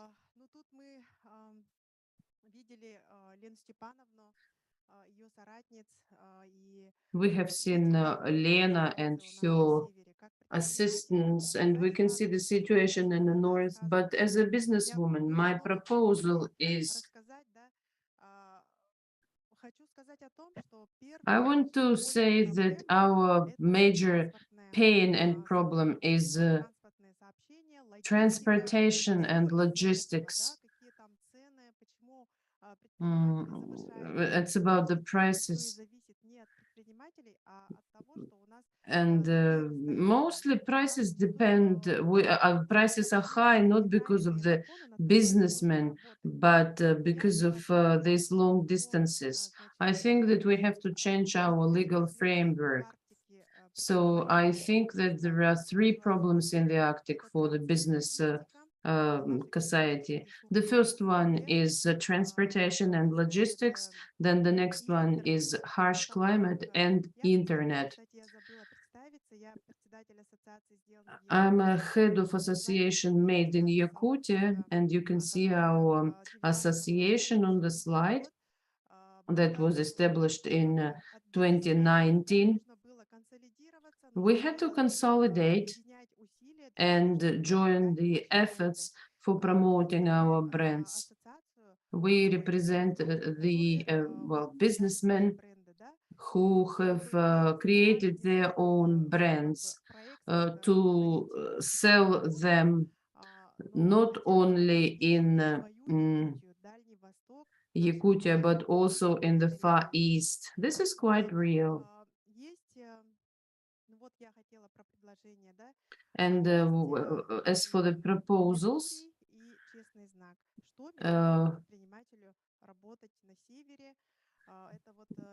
what doesn't allow a businessman to work in the north? It's internet. For the businessman to sell a brand or a product, he has to go through these programs, Mercury and Honest Brand. We have raised the question of canceling these requirements for the northern and Arctic districts.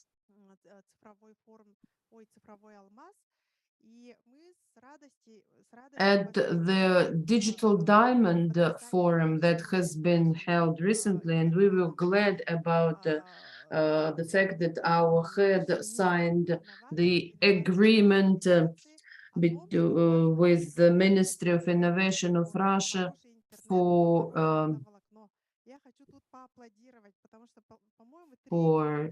providing internet to the Arctic. They have allocated 3.5 billion rubles, and our businessmen will be supported. Among our businesswomen, there are many who revitalize our traditions and culture, our spiritual and material culture. And a woman of the Arctic here is someone who is responsible for the household. She also revitalizes traditions and the laws that were amended in 2017 in terms of employment of women in the Arctic.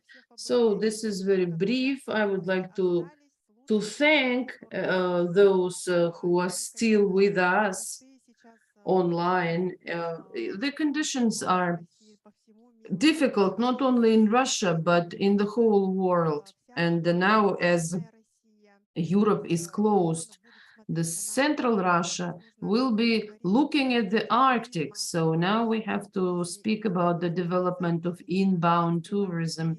And the Arctic means extreme tourism and industrial tourism. So we have to develop a very good concept which has to result in a good program and a proper budget, because businessmen are ready to cooperate. Thank you, Ms. Grigorieva. She has touched upon very relevant issues, and I think that your proposals could also be included in our resolution. Now I would like to give the floor to Murmansk, Natalia Berezhnaya. She's a certified marketologist and a member of International NEMA register. So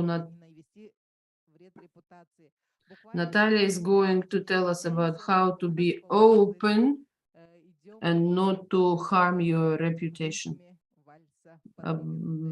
Please be aware of time. You only have 3 minutes. Наталья, вы нас слышите? Мы вас пока не слышим и не видим. Natalia, we cannot hear or see you. Now I would like to give the floor to Valentina Akimova from Associate Professor of our Northeastern Federal University, the role of a woman in preserving cultural and family traditions. Valentina is one of the great representatives of women working on Northern women's issues. I had a proposal, a presentation. I wanted to tell you about women's space in culture.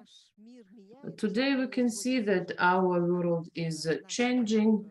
We have heard a lot of women with their initiatives in business and in families, but still I wanted to attract your attention to the fact that bringing up a person and preserving ethnical roots is the responsibility of a woman, because a woman is a keeper of a cultural code of her people or her family. So this thesis is very comprehensive because it embraces all aspects of our life. But I wanted to focus on the fact that doing business today, like young designers,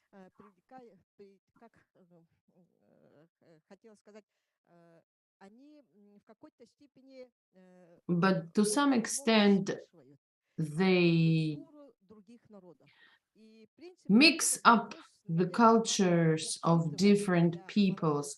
I think that young designers should take that into account, because this is a code that is preserved by a woman, and without this code, it is almost impossible in the future to preserve traditional knowledge.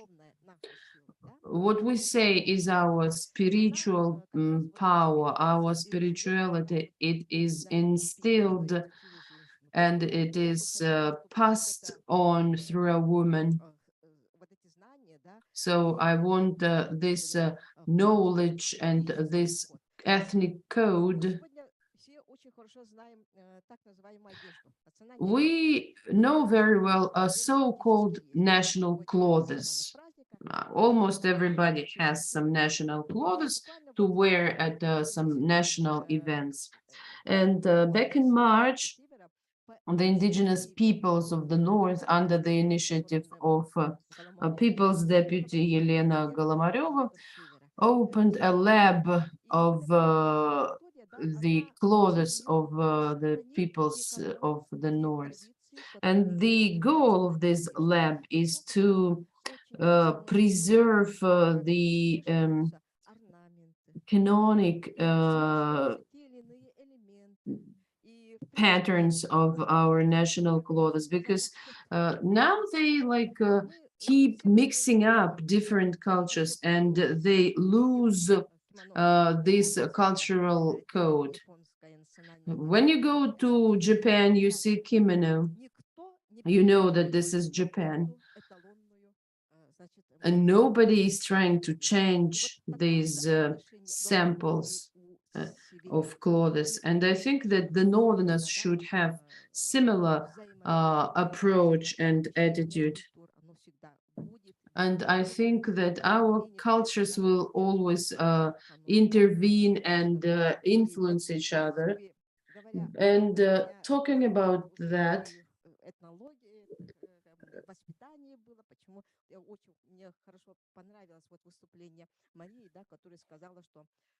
I liked the presentation of Maria, who said that she was bringing up her children with national games. Can you show the first slide, please?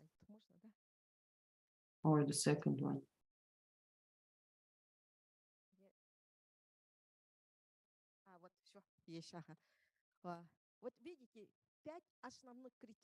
Can you see the 5 main criteria which make the foundation for this cultural code? This include spiritual and cultural values that are passed on through dancing and singing.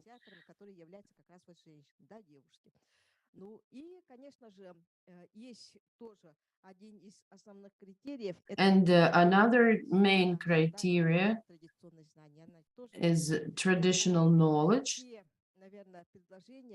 So the proposals that will be included in the resolution. Yes, thank you very much. You have touched upon a very important issue, and we need a very, well, you have voiced this very good concrete proposal that a woman is a keeper of a cultural code. Now I would like to give the floor. Do we have Natalia Berezhnaya and Anastasia Diadorova? Sardana.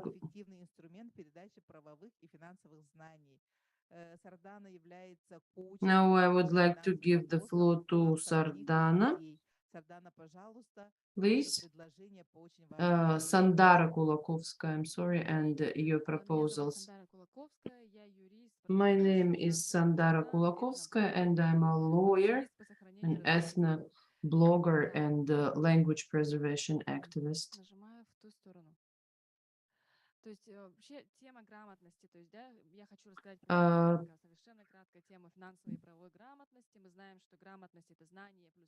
We know that financial and legal awareness, they include knowledge and skills, and in addition to your literacy, you have to be financially and digitally and legally aware. We know what is legal awareness because we know that any situation and any problem has a legal foundation, and any legal mistake would result in losing money. We also know what is financial awareness, and this is your skill to manage your financial flows, and they influence our overall well-being, and it might be a guarantee of success in solving various tasks. And we have such a goal of raising financial and legal and digital awareness, as well as the improvement of living standards. So how can we improve our legal and financial awareness? So you should read more and train more, and to pass your knowledge and skills to your children. And fourthly, you should use your native languages as tools for passing your financial and legal knowledge. I have understood that a native language is a great tool for this person.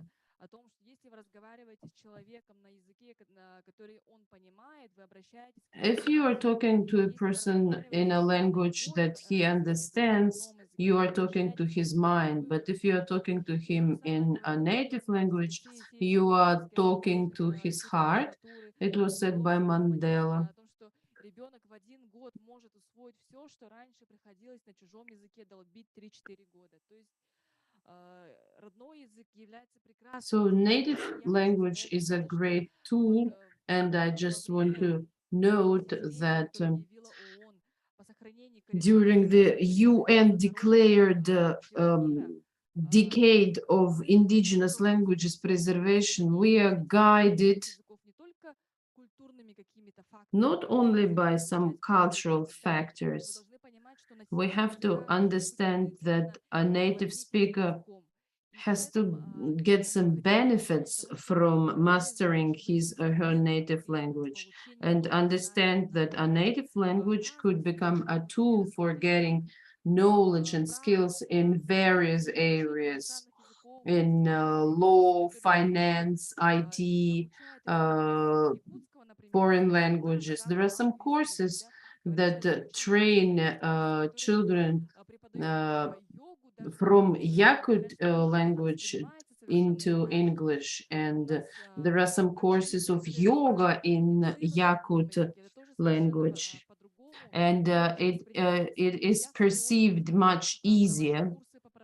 And I conduct financial and legal trainings in Sakha language, and I get a lot of positive feedback.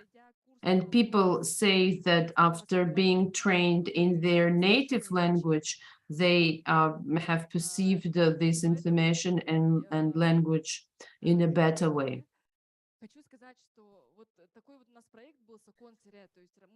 We had a project, Sokun Sire, where in a native language we told about some legal fundamentals, and it was supported by the project by a foundation of presidential grants. You can find it on YouTube to watch some legal lessons in Sakha language. As for some proposals, or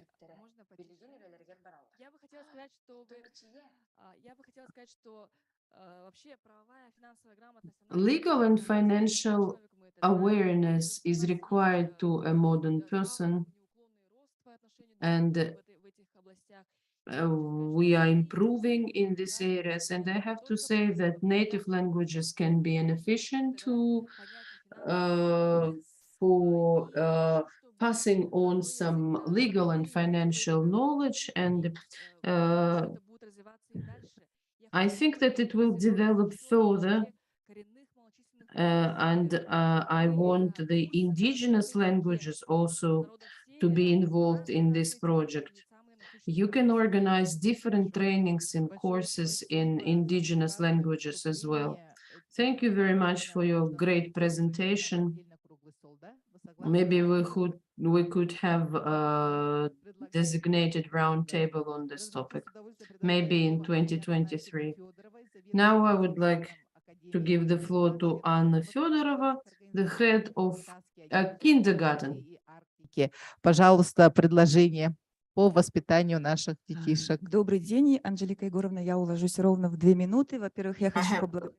I will fit into 2 minutes. I would like to thank for inviting me to this session. It's a wonderful roundtable and very good presentations, and I've got many insights today. And we have identified 2 potential projects with some of the speakers. We are talking today about women's initiatives, and I would like to tell about the project. Our project, it's fairy tales about girls in Yakutia. So we want to publish a book with short stories about girls of Yakutia, of the Arctic, who contributed into the development of our region, to talk about their childhood, how they were brought up, because indeed women who live here, they are unique, and we want to tell about women with many children, about athletes, about politicians, so we invite everyone. to our project. It's going to set a good example for modern girls.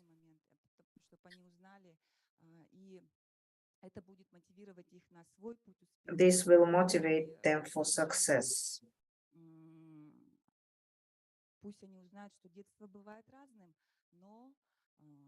And so they will learn that childhood can be different, but you should never give up and go forward.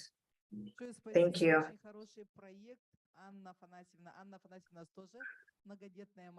Yes, this is a very good project.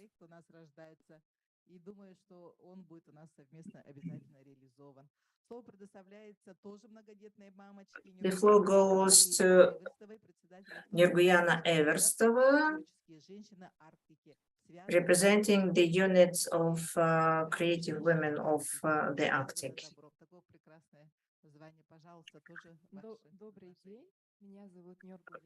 My name is Nirguyana. I'm going to continue the topic of the culture code, how we can preserve the true look of the Arctic woman. It started 5 years ago when I had this knitting club, and our philosophy was that it's a union of equal women.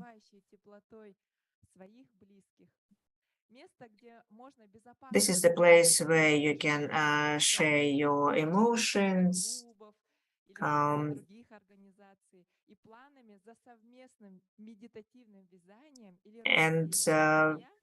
you can share your ideas during knitting.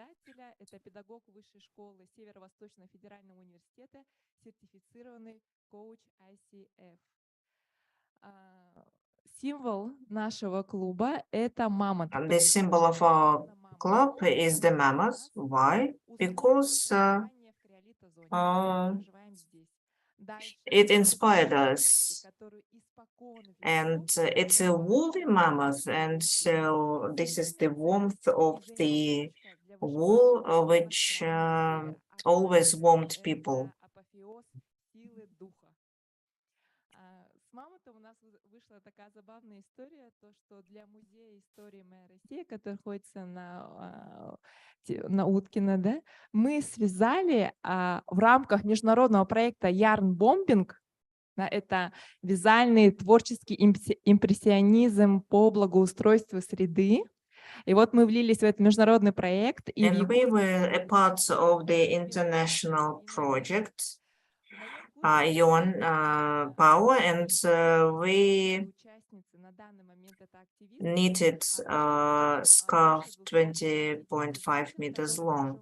So my club unites 150 women in Russia and abroad, and our largest project is tied in by kindness, and we work with the hospital 1 of the city of Yakutsk, and for the new year we knit clothes for children with disabilities. Никто особо и не помогает, честно скажу. И я вот специально взяла вот эти семьи, где родители не отказались от своих детей, не сдали их в интернет. So that's why we try to support children, families where parents haven't given their children, disabled children, to special facilities, but take care of their children. And so we need things for such children, because when you knit with your hands, it's also bring and transfer the warmth of your hands. This is support and this is safety. We have other charity projects. We need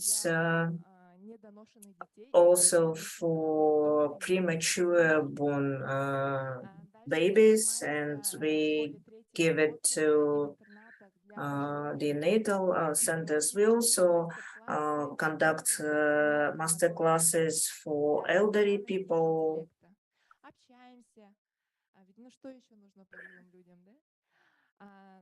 Дальше еще у нас есть один проект очень интересный, и он, кстати, вот на стадии разработки. Я хочу внедрить проект именно школы вязания рукоделия для девочек, которые находятся в интернатах. Мы туда сдаем одежду детям-сиротам на какие-то праздники. Now, another project I would like to do is to organize knitting courses for girls in orphanages. We want to teach them how, because women need to make their homes cozy. Особенно если есть проблемы в семейной жизни или проблемы в социуме. So if you have problems in the social or in the society or in your families, you need to produce something. Это, допустим, сборы, передачи изделий для медицинского персонала, работавших в период ковид. Also, we knitted and gave things for people who worked during the COVID pandemic. По приглашению организаторов мы участвовали в Международном форуме вязания в городе Москва со своим проектом «Крючки из бивня мамонта» как самого долговечного материала. Это то, что передается по наследству от матери к дочери как культурный код. Another project was projects made of mammoth ivory. This is something which mothers could hand over to their daughters. So we are glad to see everyone. So this is a place where you can spend quality time. Thank you. И согласна тоже сами вступить в эту группу. Я немножко вяжу, но вдруг еще лучше научусь вязать. И ваше предложение тоже, пожалуйста, да, в нашу резолюцию, рекомендации тоже письменно напишите 2 пункта, хорошо? Большое спасибо, удачи, светлого пути. Наговицына Екатерина Васильевна, это наш председатель районного совета депутата Верхоянского УЛУСа. Давайте ее поздравим. Недавно ее избрали уже во 2-й срок. Да, и по проекту ИЕ Олох Олонхо. И Надежда Васильева у нас на проводе, да? Или ее нету? Диадорова Анастасия у нас на проводе. И завершающее выступление будет от нашего уважаемого мужчины, единственного в зале, от Виктора Петровича. Это наш эксперт, экспертный центр ПАРА. И он сам является атомщиком, разведчиком. Добрый вечер. Меня слышно? Good evening. Can you hear me? Да, Анастасия, пожалуйста. Сейчас мы это... Меня слышно? Хорошо? Да-да-да. Или... Can you hear me? Yes, we can hear you. So please, your proposals. Thank you for this opportunity to talk, and I wanted to talk about adaptive sports. And I think that everyone here in the Republic knows about adaptive sports, thanks to the popularity of this topic in the media. And I think that the Republic has probably the best support of adaptive sports in Russia. And the priority is the promotion of sports and physical education and individual programs for rehabilitation. And also there are people who can specialize in adaptive sports. And there is a project, Accessible Space, and this helps people with disabilities to do to practice sports in all the facilities, and also all the facilities, they have benefits for disabled people. Not many people know about this, because when I was in Yakutsk, I was surprised that there is such a program, and not every regions have this program, and this is a very good initiative. Talking about today's topic about the Women's Forum, yes, in the families with disabled children, the main burden is on women. So there must be some psychological support of mothers, and there must be some services, for example, to take your child to like sports groups. So it is possible in cities, but I would like this service to be available also in remote areas.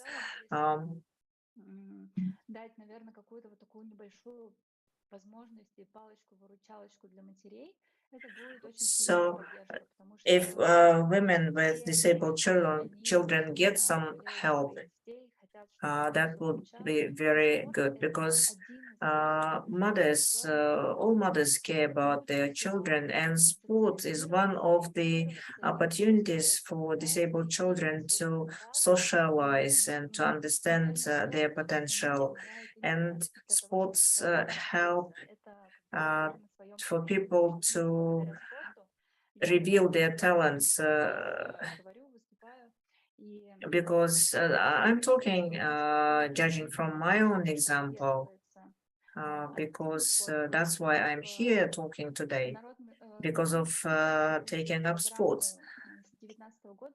And since 2019, adaptive sports have been parts of the games of the peoples of Yakutia.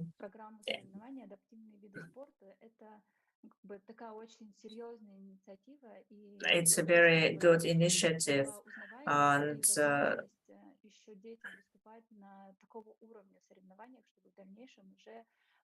also children of Asia also have a program for adaptive athletes.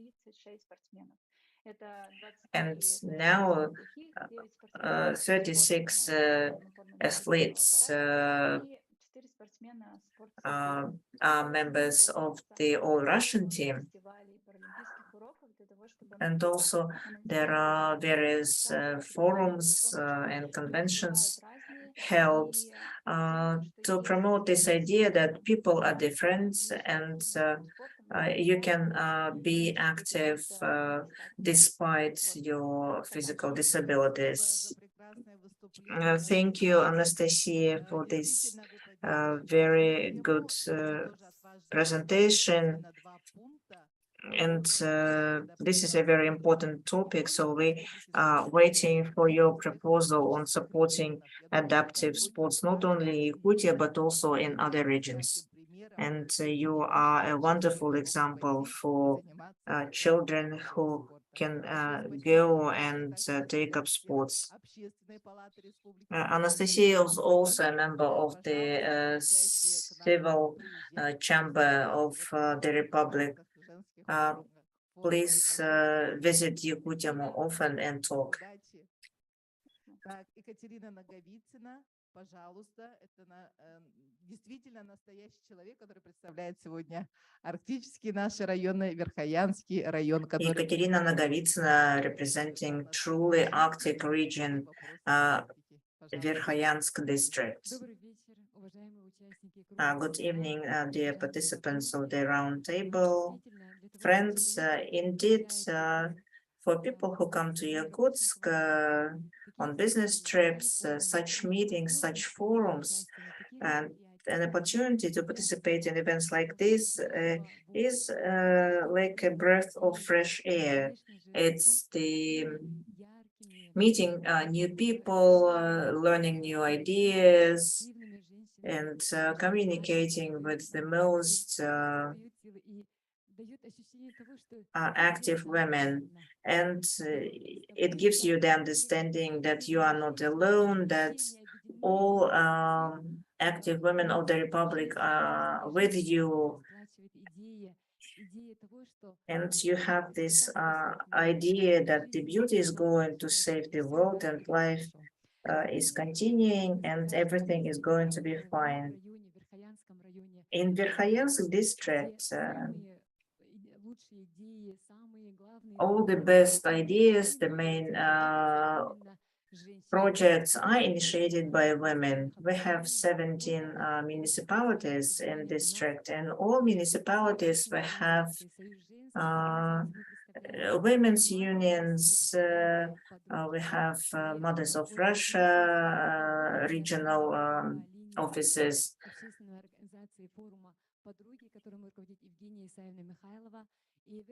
and we are also the parts of girlfriends project.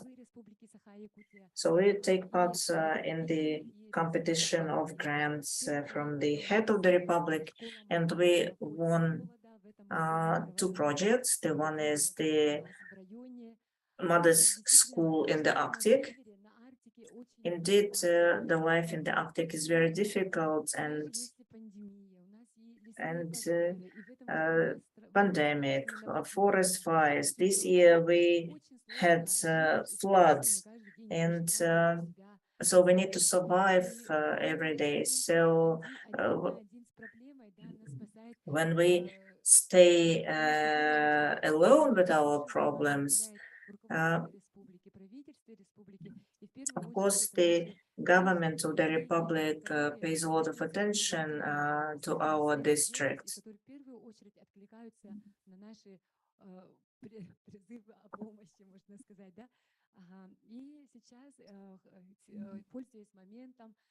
Хотела бы всех вас, всех женщин пригласить на завтрашний наш форум. Мы завтра здесь в городе Якутск. I invite everyone to our forum tomorrow. So tomorrow at the Russia My History Museum, we are having our action.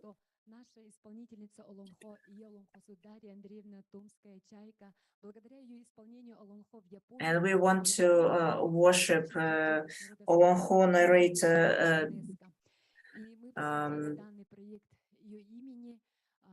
Darya,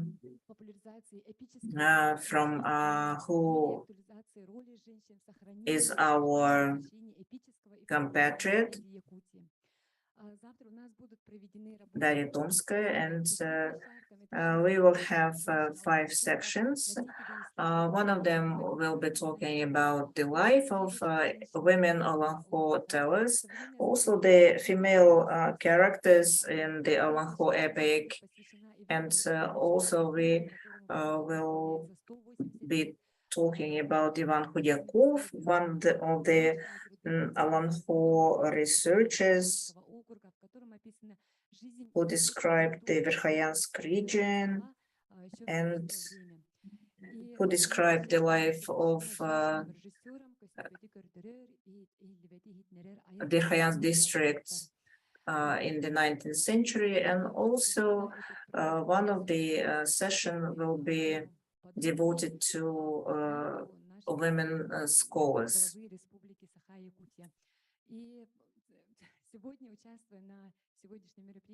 And today at this event, I would like to add that I had to propose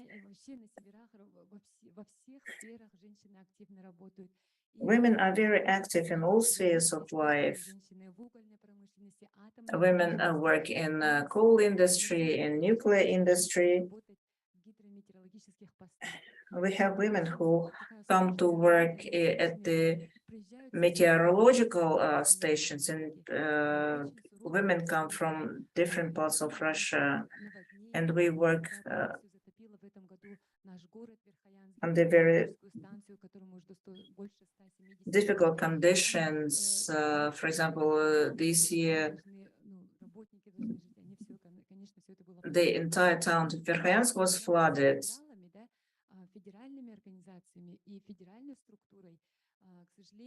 Since the Hydrometeorological Service is a federal structure,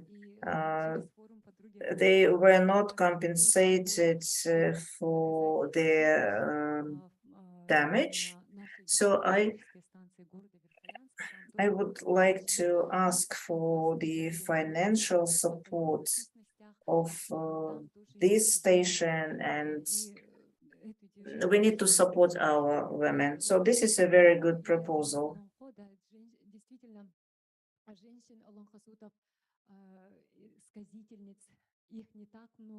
Поэтому они тоже нуждаются в поддержке. Мы все привыкли к тому, что с малых лет учим якутский язык, якутскую литературу именно на книгах, учебниках, которые издали наши женщины-ученые.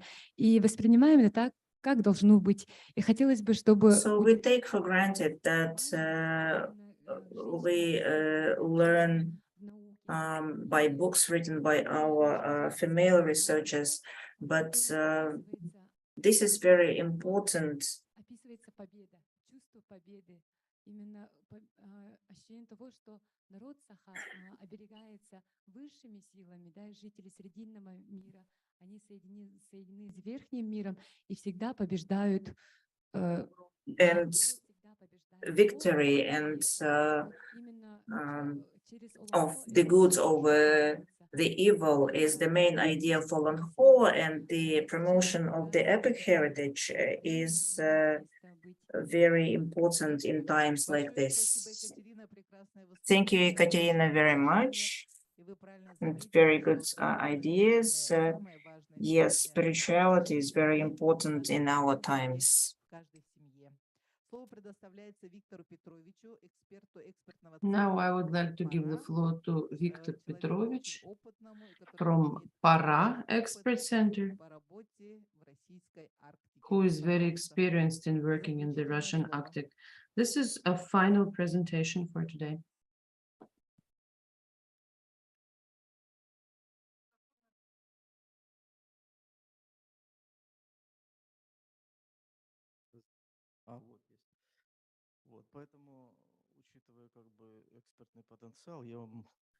Well, taking into account the expert potential, and I think that you will be satisfied. So the proposal is, please come up with a manual, a guide, and a subject of family upbringing.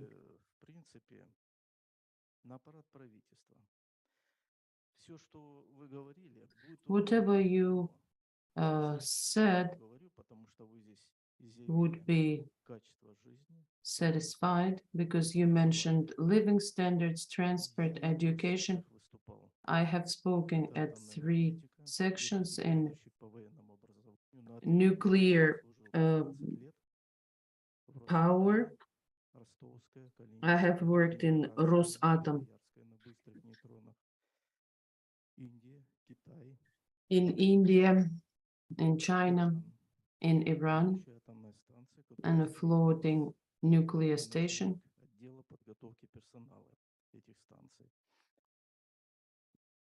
I was responsible for personnel at these stations, and I have 5 children.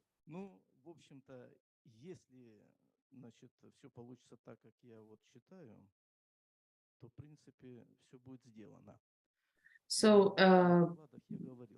at my presentations, during my presentations, I said that for a living standard, the index of a quality of life of a living standard is electrical power divided by its transformation and the number of population. So at all these sessions, I said that if you don't have electricity, you have nothing. And as a military person from a nuclear submarine, if you destroy infrastructure, all life will stop. And as long as Sakha Republic is a very important republic, because you have water, you have power, you have infrastructure, and you have huge distances,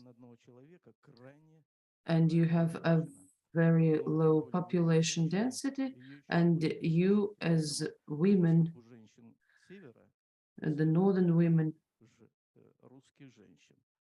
the true Russian women.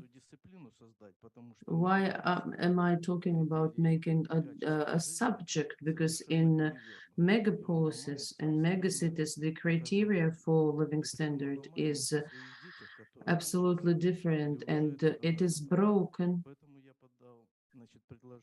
And that is why I have submitted a proposal to Aysen Nikolaev and to your rector. I'm asking them to employ me for opening a new department at your university on nuclear station management, and you will be the only one in the world with such status.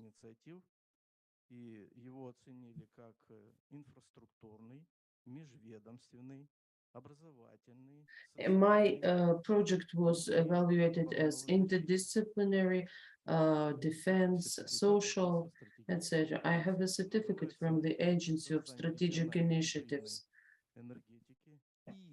It is called the creation of regional hybrid energy and industry based on small capacity nuclear stations. I was able to show that your wind plants, wind power plants, they can only operate for 2 months just to produce one electricity for just one lamp.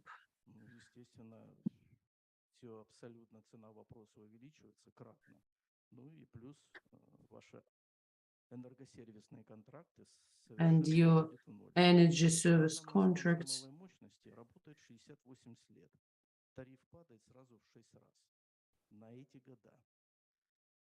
If you start to use these small capacity nuclear stations, then the electricity will be much cheaper and the tariff will be lower.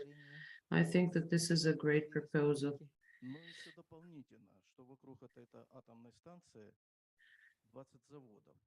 And around this nuclear power plant, there will be 20 more factories for, you know, fruit and vegetable and new hydrogen energy and many other factories with new machines, education. And you will be provided with more than 10,000 high-quality jobs, and your living standards will improve. Thank you for this great proposal. If you have it in brief, we can include it in the resolution of our roundtable. I would like to thank all our participants and speakers, and what you have presented has been recorded and it will be posted on our YouTube page. So thank you very much, everybody. See you later. See you in a year at the Northern Sustainable Development Forum 2023, and we will meet in St. Petersburg and in Moscow, in Murmansk and Arkhangelsk. And we hope that thanks to such